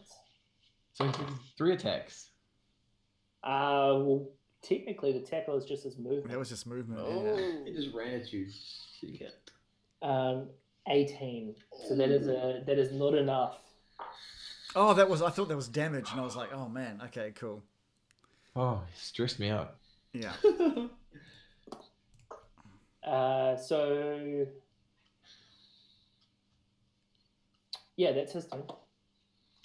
Finn, over to you. Okay, let's head up to Finn. Ooh. All right, so what can Finn see here? What's going on? So the fire primordial is very, very small at this point.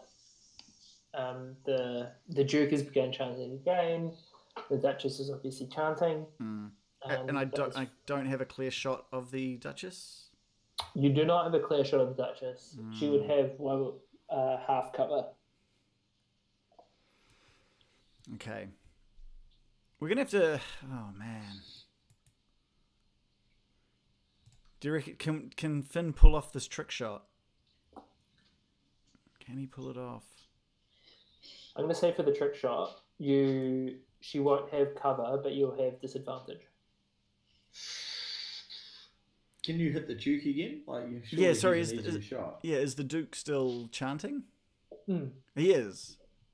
Okay. He started chanting again. Right. I really need to get that throat of his out of commission. So he's going to take another shot at the Duke. Finn, have you still got your giant strength on? No, because we had a sleep. We had a long so just rest. look at your character sheet as has been pointed out by Sanity Shell. Oh, your yeah. strength is ridiculously high. It is. Sorry. Yeah, I haven't been using strength for my bow, so that's all right. But you're right. I do need to adjust that. What was my previous strength? I think it was like +1. I think it was. What does that make? What does that mean? Would have been like 15. Does that sound right? Is it 12? Is it +1? 12? Okay, Oh, yeah, so it must have been a 12. 12. All right, so I need to adjust that. Thanks for pointing that out, Shell. I'll need to make an adjustment to that. So it's actually just a +1 for my strength at the moment. All right, so yeah, so we're going to just sight up the Duke for one last shot and see how we do. Oh, dear. Yeah, I mean, I think we're just going You're to having leave. a bad night with this bow. Yeah, I think we're just going to leave it at that. Uh-oh. Can you give me a stealth check? Gladly. I'm assuming you're trying to hide after this. Yeah, well, I was just gonna basically, instead of hide in shadows, I was gonna basically just dash to get away from the edge. So basically, Finn's like, I'm out of here. It's time to get going. Okay.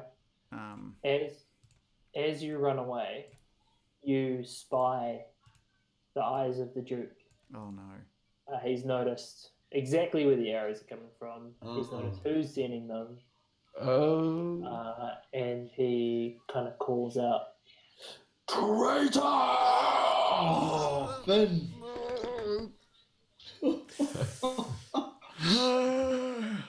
Oh, shit. And you see the... And Finn's just gonna yell out in giant, "No, I'm not. No, no." and you as you depart, you see the fire elemental grow ever smaller. Oh no. You see the fire giants make a ring around the elemental. And you assume the situation is under control from their perspective. Okay. Alst, you're up. Oh Jesus, this is not good. So big giant in front of us, engaged with thingamajiggy, right? Fucking hell, this is not cool. Okay, so from where I am, how far is he away from me? He's not far, is he? He's like 7 feet. 7 feet. Wolf isn't exactly in the healthiest state, so I really don't want him involved in the fight at this point in time. But Igneous, how tall is Igneous? I can tell you that in a minute. I am 5'7". 5'7". Okay, you're not that tall. All right. So, and you're engaged with said giant? Are you actually like grasping? Oh, that's nice. You giant? Oh, lovely. Yeah, I've just taken a tackle. Just taken a hit to him. Yeah. And you've sort of stood up to him, so you're kind of close enough. Okay, so what else is going to do is basically sprint towards, so that 7 feet that is your way, he's just going to basically dash towards Igneous. Using Igneous, he's just going to kind of do the, how you play kind of leapfrog over a person. He's just going to kind of grab him by the shoulders and throw himself up while he's in the air, grab out his ice sword and just pummel it into the forehead of the fire giant. Yes. Mid-air, bang, forehead. It's been so long since we've been in combat. This is exciting. I'm loving it. Alice hasn't had to be able to do an acrobatic thing for a while. So. And Elster's dead. Great.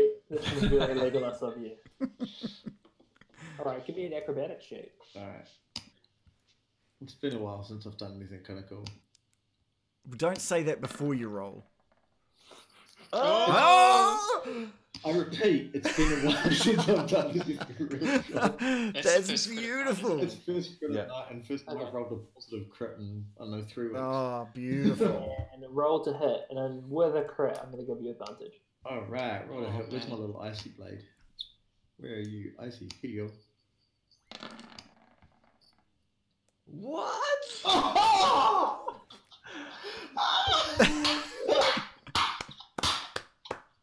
This is amazing. Woohoo! Alster's been just aching to get back into battle. For the record, I want that recorded. Yeah, this is a clip for sure. Do you want to describe what happens, or do you want me to do it? You can describe that. I'm just over the moon. It's way Okay. So Al's double crit? That's a double Hit. crit. Double crit hit bar? Double crit hit. Okay. So Alce runs up behind Igneous, who's not in great shape, admittedly.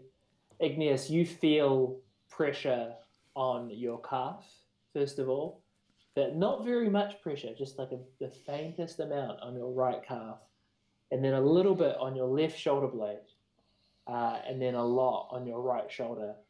And then you just see over your head this pirouetting elven figure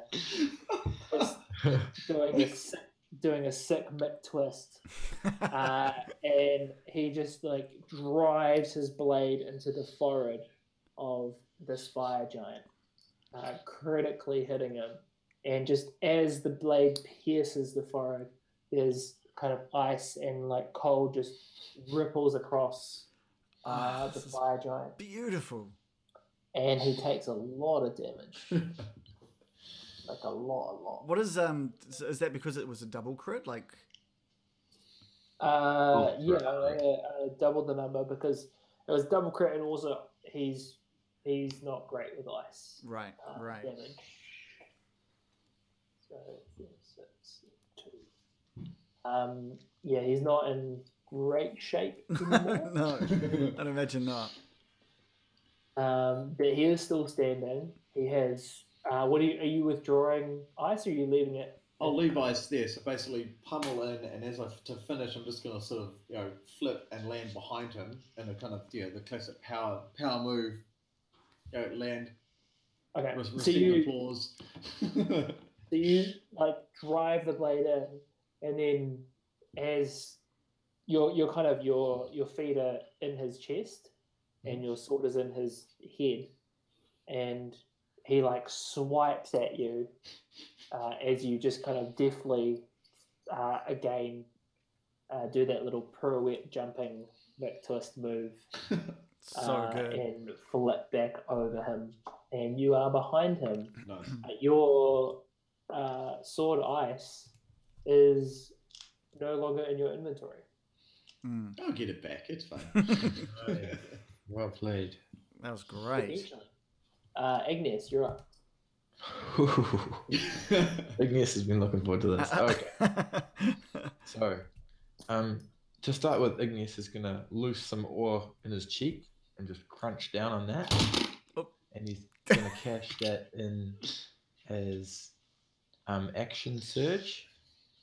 And we're going to pump in second wind as well. Oh, here we go. Look out. So, I think both of those bonus actions. Is that right, or am I wrong? Oh, who's making that noise?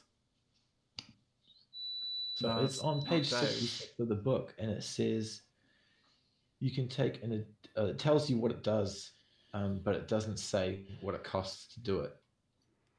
So For second wind, or yeah, so action? second wind is to heal me one a little bit, and action surge is that I can do more attacks. Yeah. Oh, checking books. Cool with that? Uno momento. Someone do a dance. Page 66 of the dance theme. I think it's fine. If it helps, I can do action surge first and then use my bonus action to do second wind. Yeah, let's just do that. Cool, let's do that. And I'm also going to think back to the time where not so long ago I stood in this room, and I'm going to cash in my inspiration points for my next attack. If you still got an inspiration point somewhere, fantastic. that's amazing. But this is the one which I unlocked from yelling magic and throwing intestines at the That's fantastic. All right. So I'll just do a squeak of healing to start. So it's 1d10 plus my character level, which is 8. So 1d10 plus 8 for that, yeah? Yep. So I'm just going to roll up for that. Oh, nice. Whee! Fantastic. That's he's feeling happy. I've doubled my health now. All right. So this is what's going to happen. So I've got 3 attacks with my action surge, and I'm going to spend all of those with as many inspiration points as I can throw at them using my ogre intestines. So I'm going to start with a small intestine first, and I'm just going to whip that up towards the face of the fire giant. I'm just going to shout, magic! Oh no. Oh no. Oh no. I thought this was going to be so More good. effective weapon than using the sword and shield. Oh, No. get your sword. What are you doing? No. Igneous. Just let me know, John, how I can do that hit, because I've got a bit more description as to what happens there. Oh, God. So just roll to hit with roll a d20 plus your I'm going to assume you're proficient with intestines. Oh yeah. Plus your proficiency plus strength. Okay. So 1d20 plus This is proficiency of 3 plus strength is 5 is plus 8. Yep. This is insane. This will be inspiration. Yep. Oh, it's a nice 19. roll. That is insane. Okay, so you don't need. Do you crit on a 19? Were you using your inspiration? Correct. Okay, so roll again. Don't you critical on a 19? Yeah, I do crit on a 19. That's what I thought. Double crit! You also crit on the 20. Oh my god, no. There's like 4 crits in the space of 5 rolls. Wow. Okay. So your first hit is successful, and you can double your damage. The damage for an intestine is going to be a 1d4 halved. Just like what you'd be doing with your sword right now. Imagine if these rolls were with a sword. Come on, you were just cutting them up into pieces. It hits, right, John? It does hit. Yeah. That's all he cares about. In the end of the intestine is a whole pile of ash, which Igneous collected from the room that we slept in, and a necklace of hobgoblin fingers. Oh my god! What have you done? Obscure the fire giant's vision. What have you done? Okay. I think with that roll you can do that. Wow. Wow. So roll me a 1d4 plus your strength, and then halve that number. It is still a flaccid intestine. Who thought he'd be doing math right now? All right. 1d4 plus strength, and then how do I halve it? We'll just halve it once you've We'll rolled. do that when you roll it. Okay, So so it's it does 4 damage. Hey! Yay! Yay! But yeah, I'm gonna say he is partially blinded. Whee! Sanity Shell says a fighter does not need a weapon. A fighter is the weapon. To which I say, imagine how much more damage you would have done with a weapon. Yeah, Even with your fists. Yeah. Even with your fists. Your sword would have done how many damage regardless of blinding him? You could have just cut him in the head. You could have done anything you wanted to do. You could pluck his eyes out with your sword. You All do right. like taking eyes. Right. Igneous, just energized by his success, is going to whip out his large intestine. Oh, look. And he's just going to repeat the process and whip that up into the fire giant's face. And you notice that as Igneous whips this large intestine, it doesn't travel through the air as one might expect, almost as if in the end of the intestine is something heavy. What have you done? Oh no. So do I roll that crazy thing again, John? Yeah. Roll 1d20 plus 8. Yep. 18 is a hit. So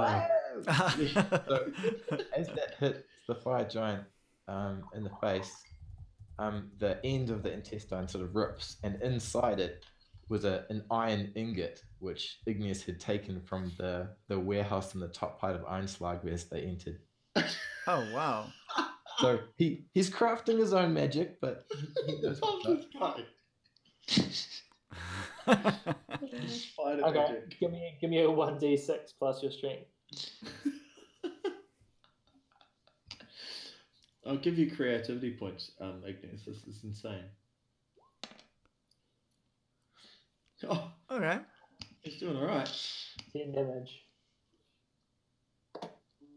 Sweet. And I've got one more attack, yeah? You've actually got 2 more attacks. What? Hey! So Igneous, after slapping this giant silly with these 2 intestines, goes and renews his vigor and goes again. Here we go. So you have a bonus action and a full action to do. Okay. So a full action for you is 2 attacks. Okay. So we're gonna go another 2 attacks with the large intestine, but since the end of the intestine broke as it impacted in his face, he's just gonna throw it up in the air and catch the ragged end of his intestine, and then whip it up with like a backhand into his face again. Okay. But the iron ingot has been loosed, or is it still in there? The iron ingots, it's gone. Okay. But there might be something else in the other end. We'll have to see. Okay. So 1d20 plus. I can't wait to see. Oh. Oh, it's a 17. A 17 unfortunately is not a hit. Oh. Pull out your sword. All right. Yeah, just get the fucking Just sword. fucking kill him. I'm standing behind this thing. Hey, yeah.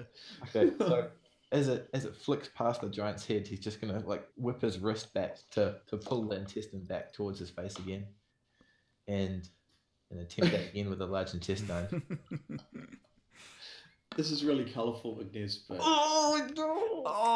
That's a crit. that's a crit. That is a crit, actually. Yeah. So A crit with a fucking intestine. this end of the ogre intestine is a short sword taken from the room where we stayed the night. What is it? Yeah.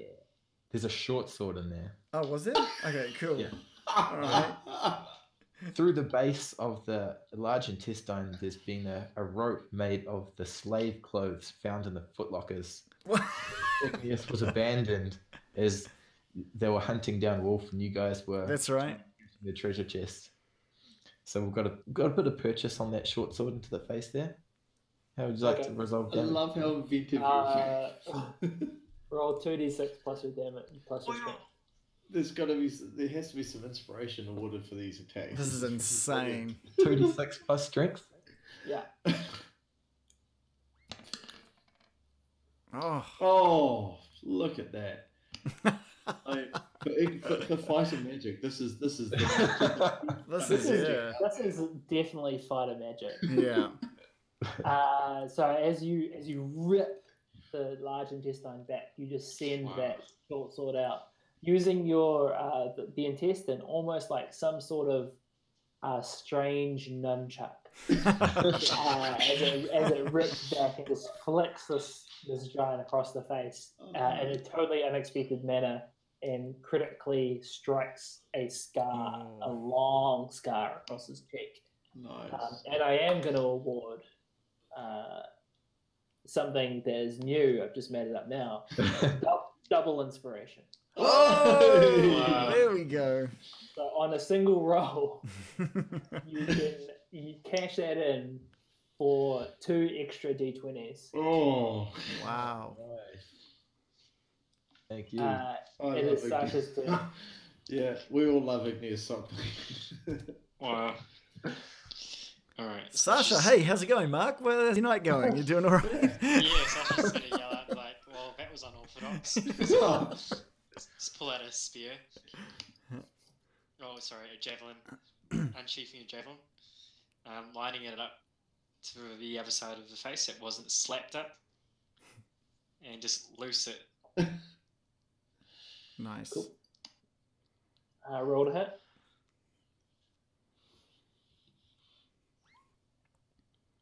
$17. As the javelin gets closer, he kind of moves his shoulder in such a way where his pauldron kind of catches it and it just flies up over his head. And he turns back towards you. Alright. Sasha's just gonna quickly wink at the giant and go for round 2.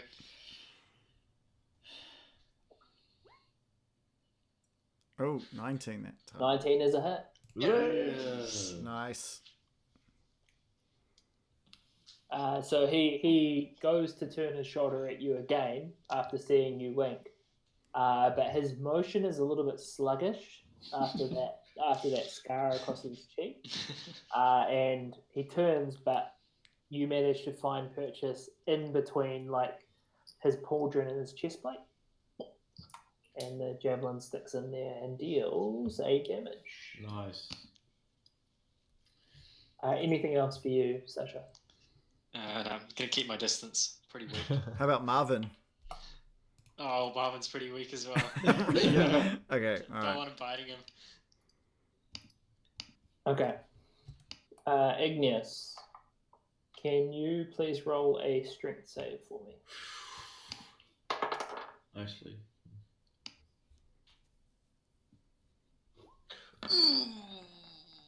Oh my god. Igneous What is- is oh my happening?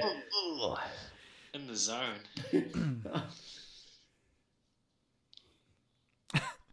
Absolutely. The giant detonates. There's Okay. more. So the giant reaches out with these two, like, he goes and just like wedges his sword into the ground, reaches out with these two enormous hands and wraps them around your chest plate, brings you up in front of him and just begins to squeeze. And as he does, you just like instinctively wrap in and just flex outwards. Oh, And nice. his hands fly backwards. And I'm gonna grant you a free attack as you're falling Oh, nice. Oh, Slice and dude. dice. because you beat Nice. him with so much vigor. Nice. If you want to push him backwards, I'll trip him. All right, so Igneous wasn't quite ready for that brutal attack, so he's just going to instinctively just kick him in the face and try and kick for the sword which has been embedded in his forehead. Oh, nice. Nice. Put it in his brain. How do I do that? So roll a 1d20 plus 8. For your kick.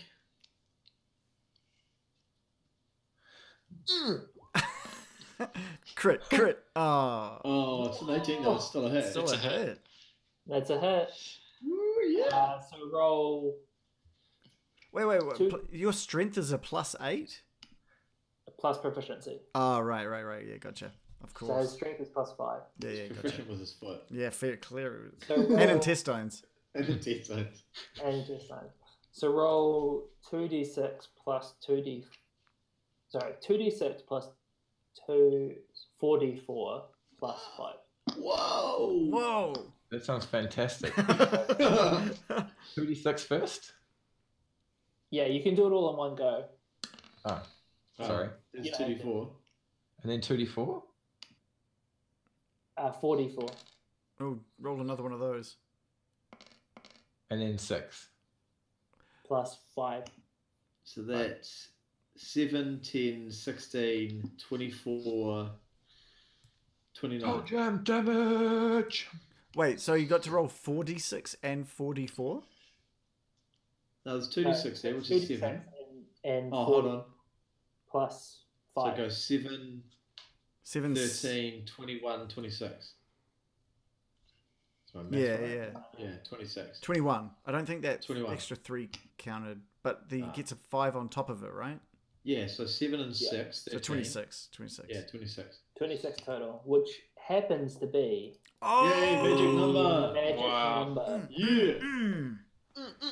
As Igneous falls, he reaches up with the most acrobatic kick you've ever seen and just plunges ice further into this fire giant skull Yes! and does a little flip. Oh, off not the only one who can flip around. and then falls gracefully. Oh, That has to be the best giant fight we've had in Easily. like, ages. Yeah. That's awesome. Easily. Two of us. This fire giant is toast.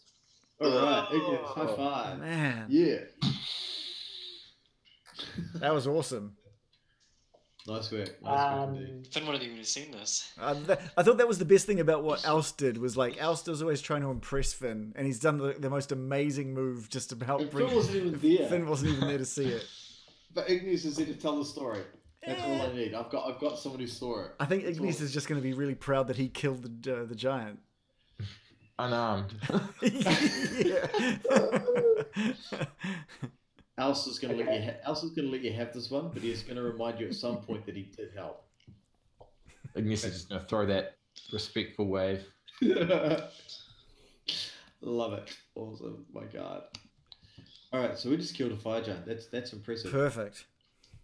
However, the Duke has seen you. Yeah, He Finn knows is exactly who you are. Finn is jumping on the back of Alpha, and really, like, taking, basically double dashing, or just dashing, I guess. Yeah, Are you you can get there screaming pretty down the quick. hallway for us to So it's 120 as a dash with Alpha, I believe. So, Yeah. and with Beta flapping like a moron behind them.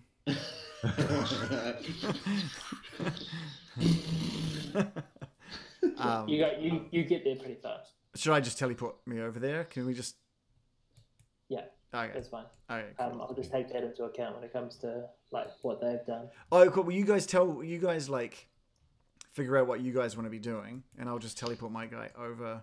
And Okay, so Elsa's just going to retrieve ice from the skull that is buried, well, ice that is buried deep in the fire giant's skull. Gonna have to retrieve that. Igneous, I assume you're going to go Can you give me grab a strength check? a strength check. Oh, far out. That's not cool. I want my sword back. A saving throw or just a strength check? A 1d20 plus your strength score. Oh, okay, here you go. It's going. I clicked the button. Oh, there you go. Yay. Oh, God. I want my sword back. So you do manage to get it back, but it's going to take you some time. Okay, fine. It is going to take you 45 seconds. That's fine. Igneous, go get the rest of the crowd while I get my sword back. Igneous is going to boost past and just have a look at this door. Is it open or closed, John? It's open. Oh, yes. So Igneous, injured though he is going to sprint into the room and be like, freedom! So they've all been secured away in their cages. Oh, man. So Igneous is just going to approach the first cage and it's going to peer through the dwarves and see if he can see Doorcracker. Not Doorcracker. Doorcracker is not in this one. All right, Igneous is just going to ignore them for a moment. Oh, my God. And come down here and see if he can see Doorcracker in this one. Doorcracker is not in that one. Igneous is going to boost over to the next one. If Doorcracker's in there. Where are you, Doorcracker? So you see the group huddled over one of the dwarves who's lying on the ground, grasping at his ribs.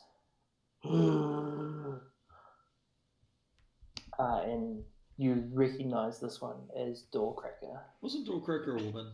Yeah, Sorry. Doorcracker was a woman. Grasping at her ribs. Nice. The giant took out some of its vengeance. Well, you did kill a giant, so it's okay. Yeah. On old Doorcracker. Yeah. Igneous is going to be pretty cut up about that.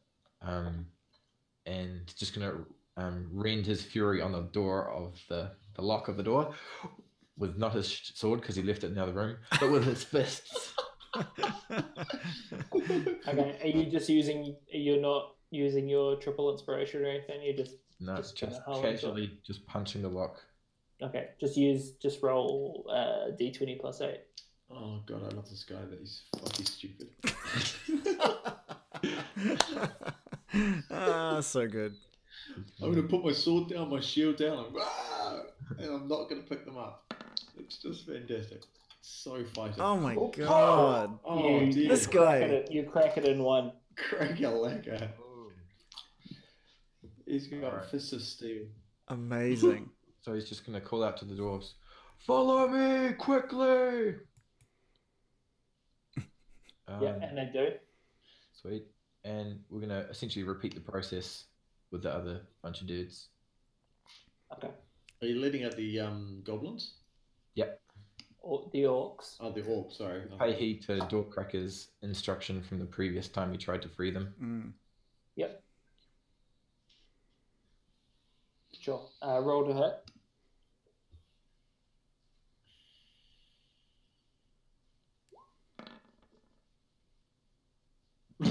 Man, You pop that lock. is there anything those fists can't do?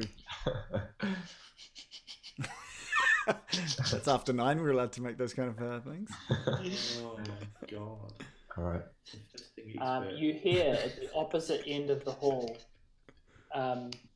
furious clanging and bashing against the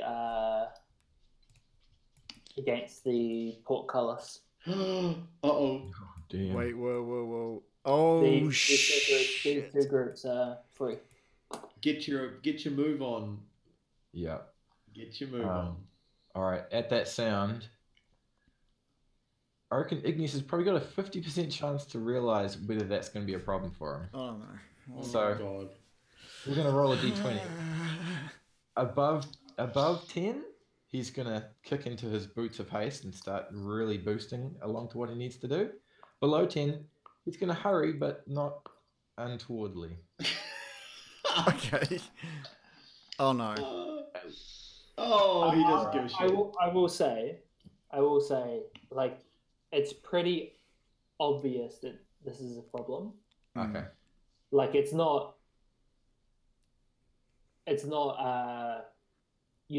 a great deal of interpretation required. Okay. There's like heavy fists pounding at the. Roll for common sense. yeah. That's the other thing. So up to you how you use that information, but just so you know, it's probable that there's a fire giant at the other end of the hall. Whereabouts would Finn be about now? You've made it into the All right. slave wheel chamber. So Finn's just going to yell out, "They're coming!" Yeah, we figured. Well, no, because I guess you and Sasha wouldn't know that. No. So Sure. just No, I'm letting you you guys know that you need to blow the conch. I'm getting my sword. I'm not leaving this sword behind. All right. I'll blow the conch when I've got my sword. I'm not So- leaving my sword behind. You need 45 seconds, How long's gone? and 12 seconds have passed. I've got 20 Sorry, seconds. no. 18 seconds have passed. 18. All right. So I've got 20 seconds to go. Okay. How? Oh. Sasha, what are you up to? I'm just gonna grab your. Sasha's just gonna grab Ignis' sword and she'll be like, "Why'd I have to take care of this guy?" Nice. No. Sasha scoops up your belongings. Cool. I've got time. Give me a couple of rolls for hitting those doors. Okay. Since that was quite obvious as to what's going to happen, and Ignis has thought back to how badly his last rescue attempt went, he's going to kick his heels and ignite the boots of haste, Nice. and he's going to use that extra oomph to try and punch these locks. Good. Okay, so I'm going to let you punch both of them as one. Sweet. 1d20 plus 8? Yep. Perfect. That's Oh, Bang, bang! You I love it. Rolls instantly, backwards onto the with screen. flash-like speed, All right. open up each of the things, and all the slaves have been freed. So Finn Let's dismounts off Alpha and starts running towards the conch on the back of on the back of Wolf. Okay. Is everyone gathering, or Yeah. what's the situation? Yeah, let's head up here. Gather by where I am because I'm not leaving till I got my sword. Well, thankfully that's where Wolf is. Yeah, that's where I put him. He's always beside me. Okay, so that's 6 seconds that have gone. 24, cool. 19 to go. No, Shell 21. Shell says to ditch your ice sword and just grab some intestines. No, Yeah. did you see what that sword did? Yeah, that was I'm not pretty leaving good. this sword behind. Is that portcullis from where we left the slave area, John, shuttable from our side? Roll an investigation check to see if you can figure out how to shut it. Investigation. It'll be something to do with intelligence. Oh, that doesn't bode well. Yeah, it's about in the middle there. There we go. Oh. Oh, wow. Must be very An obvious. incredible roll. You see, like, etched into the stone, a very obvious lever for you to pull, Cool. So, and you pull that. I'm assuming yep. And it shuts the portcullis. Ignis, you having a blinder of Yeah. the night. Yeah. Absolutely Absolute amazing. blinder. And Finn, I'm assuming, are you blowing the conch? or Yeah, are so you- Finn is continuing his run towards Wolf. And the moment he gets there, he's gonna basically grab and blow the conch.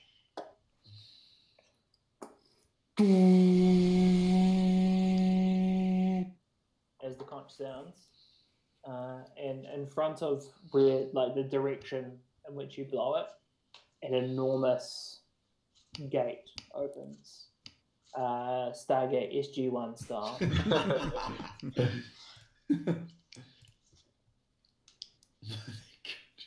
It's about 36 seconds in. 9 to go. 9 seconds. Get my Ignis is just sword. gonna reach over and try and pull Oust's sword out. Okay. Take the help. So do a 1d20 plus 8.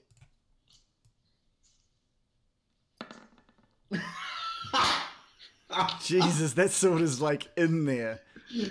So You actually, I'm going to be really nice and say it's not any harder for him.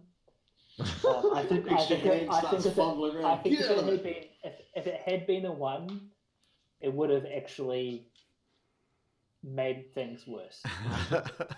I'm just gonna give Igneous a big push out of the way. Igneous, get out the fucking way. And My Finn's sword. just gonna. So you guys are both like wrestling. My It's like, sword. it's like Arthur's sword and the stone at this point. Like, both trying to pry it open. Finn is And just directing all of the slaves into the doorway. zoom, zoom, zoom, zoom, as the Oh, look at them. They're just disappearing. Yes, Joe. That's they just cool. disappear into the portal. They're so trusting. Sanity, Shell's just loving the artistry work. Yeah. Yeah, Brilliant. thanks, Shell. So Ignis is seeing a whole bunch of magic going on, right? Yeah. Yes. Oh yeah, you have. And Yeah. as super alarmed as he is, at the present moment, he's more freaking out as to where all his slaves have gone. And he's like, I rescued these guys, and without mentioning anything to the party, he's just kind of bolting there to try and find them. Okay, that makes sense. Okay. Yeah. And you disappear. And the portcullis at the bottom end opens, and this group has to fuck. way up. There's 3 seconds left before you can. Yeah. Finn just basically runs into the thing with Alpha and Beta quick behind him. Zoom, zoom, Sasha's just gonna dive into it, Superman style. zoom. What's Wolf doing? Wolf is sitting there undecided because he's watching Alf fumble with the sword and really make an absolute balls up of it. And he's seeing everyone run through this this portal, and he's obviously quite clear that that's where he's meant to go. Oh, I don't want to lose my sword. Can Wolf drag the body of the giant through the portal? I'm not sure whether Wolf's that clever. Wolf is smart, but Wolf knows bite. yeah, He could Wolf's not try. that clever. He's an animal. He's not that clever. You can do an action and run, so Just roll high on initiative. If I get into a fight, I'm. Okay, so here's the situation. The situation is you look up. Your sword is mostly out at this point of the giant's forehead, and you look up, and there are 4 fire giants bearing down on you. And it's not clear whether or not you can wrest the sword from the stone. Oh, fuck, even Wolf can't help, right? Okay, that's fine. That was just me cheating. Before they reach you. They're, 10 feet away from me, yeah? Just by Yeah, roughly. 10 foot, 15 feet. oh man, John's gone. John, no! John, no. You through the gate. That was just his cheeky way of going next time on. Oh, if he does that next time, I'd be pissed.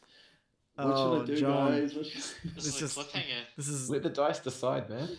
I don't yeah. know. Roll The dice always screw me. a d20 for whether or not you're actually going to Yeah. try or not. Roll a I d20 think I'm going for to have to because I really want my sword. Yeah. And I've already spent 40-something seconds trying to get it back. I'm like that close. And Elst really likes his sword. Do it full show. Sanity Shell says she's going to DM. Oh no, John's back. Hey, That John's could have been back. good. Why? Next You time. had left us on a cliffhanger there, John. Yeah. Yeah, I could hear everything that was going on for you guys, but you obviously couldn't Oh, see all right. of it. No. So you've got a choice to make here, Alice. All right, so You can stay and I'll go. risk should I stay or your should I life go? for the sword, or you can secure your safety, hope that the portal closes behind you. Because if it doesn't, they're coming with. They're clearly going to follow us, but at least I'm with my friends on the other giants. Possibly. They know where the portal leads to. Yeah. Okay, so here's how it's going to roll. Oust is quite fixated on the sword. He spent 40-odd seconds on getting it out, and he's quite determined to get the sword out. So he wants the sword. Wolf is aware of the danger because he's standing over. I'm not even sure that Oust has actually looked up to see the giants arriving. So he kind of knows they're there, but because he's really focused on the sword, he hasn't actually looked up. So he knows they're there, but knows maybe there's one. Wolf, on the other hand, is watching them come up and is obviously getting quite worried. So I'm going to make 2 rolls here. I'm going to roll a d10 for Oust. If it rolls over a 6, he's going to stay, and he's not even going to bother looking up. He's just going to stay focused on the sword. I'm then also going to, I'm going to roll another d10 for Wolf, and if it's a 5 or under, Wolf's basically just going to grab Oust and drag him through the portal. So basically saving his friend's life. Okay? Okay. All right. So which rolls first? Oust first, over 6. He's focusing on the Oust first. So he's focusing on the sword. And Wolf is not dragging him to safety. Oh my god! So we're going for the sword. Yeah, it was under 5 was going to drag him to safety. So Wolf is basically. Oh god, this is so bad. This is so bad. Wolf is going. I want you to know that this is really, really bad. Yeah, I know. I feel like Sock Merchant might have the socks. I've got 3 seconds to get that sword out. So how long? I guess it's a question of how fast they travel. So you've just had your action. Yeah. Wait, what was the action? The trying to pull the sword and. Oh, did you actually try it? I thought that was Wolf's attempt at pulling it out. No, Wolf was going to try. If Wolf was basically just making the decision as to whether he was going to drag Oust into the portal or not. So for the whole 45 seconds, he's spending his action to try to wrest the sword from this thing. The first fire giant runs up to you, and as we established earlier, when he enters your space, you need to succeed on a strength saving throw. So go ahead and roll that. Do you know how broken Finn is going to be if that portal closes and you haven't come through? 14?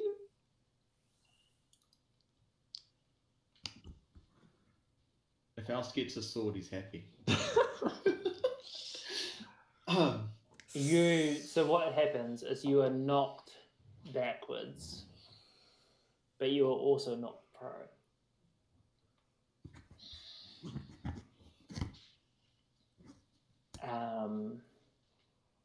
And the fire giant is going to attack you with his greatsword. I love how worried Finn looks. It's fantastic. 19 to hit. Yeah, that hits. Take 9 damage. With pleasure. 21 to hit. That's a hit. Take 12 damage. Oh, I can't do math. Hold on. 21 total. 21 damage off so far. The Duke follows up. But can't squeeze past. Can't get past. Oh, thank God. The fire giant comes up. The Duchess can't get past. Yeah, she doesn't need to get past. It's a bit of a trick. We've got our favourite position here, Finn, where they're in a tunnel. Yeah, but you're prone by yourself. And so it's your turn, Oust. Have I got the sword? No, you didn't successfully. You got knocked prone. You were trying to wrest the sword. You still had another 9 seconds left. No, it was 3. It was no. It was a whole turn is 6 seconds. So all of that's just happened is 6 seconds. You were trying to wrest the sword. You got knocked prone in the midst of trying to extract the sword. Sword. Sword of life, man. Sword is my life. Alright, so clearly I'm prone, so I have to take my movement to get up, or half my movement to get up, right? Half your movement to get up, All but right. Wolf also has his movement. Okay, so where is Wolf? Where's the body of the giant? You are directly on top of it. I'm on top of it. Wolf is beside it. Okay. Yeah. So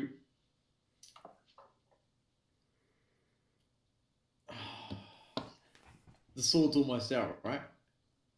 Yeah. Shell just says, kill the 4 giants with the intestines. Easy.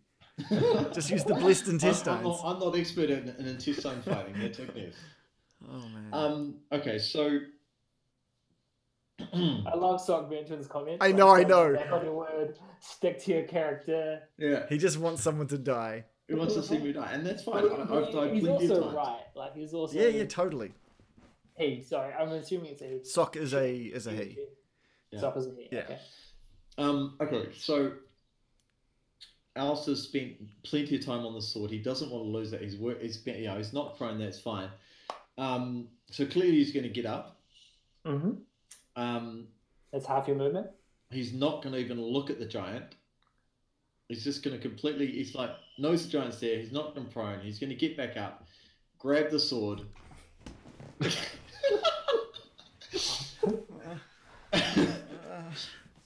Wrench it out, and basically, how far away is that?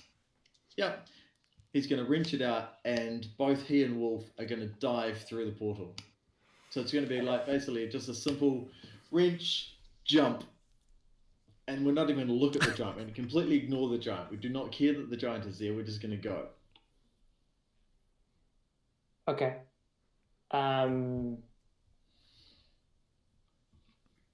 Wow. You do know what what else would do. right? Hmm? You do know what I'm going to ask. Ask? So yeah, I'm going to ask for you to make a Strength roll. You can. I'll give you a choice. You can have either a sleight of hand roll or a Ooh, I like strength that. save. Well, it's going to be a sleight of hand because there's Okay. no way I'm using my strength again.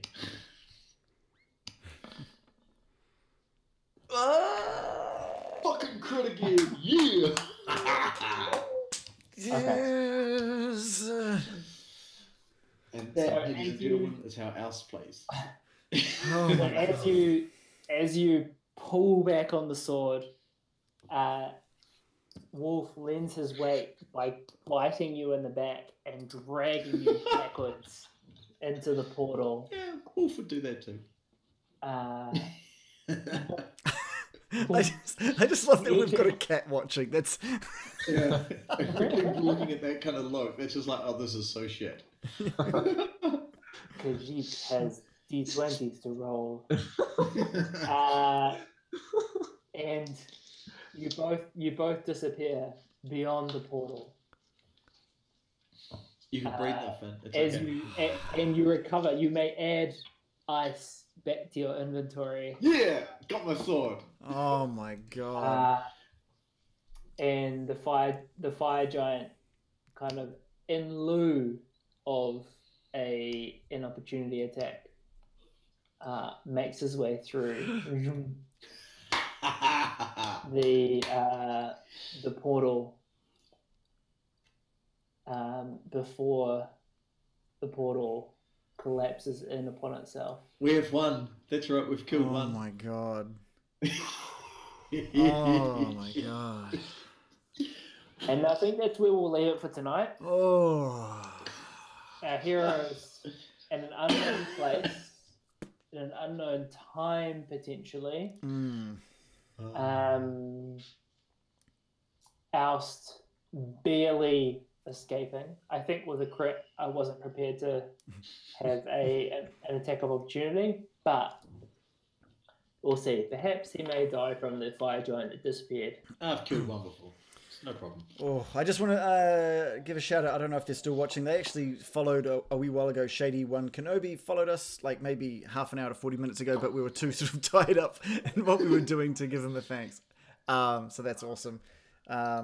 John, do you want to give whoever's left, whoever's watching, just sort of a rundown on what they might be able to expect next week? Have you got? Do you know? Any, Do you have any idea? without being spoilery, do we need to take our headsets off while you explain? What would you like? No, not at all.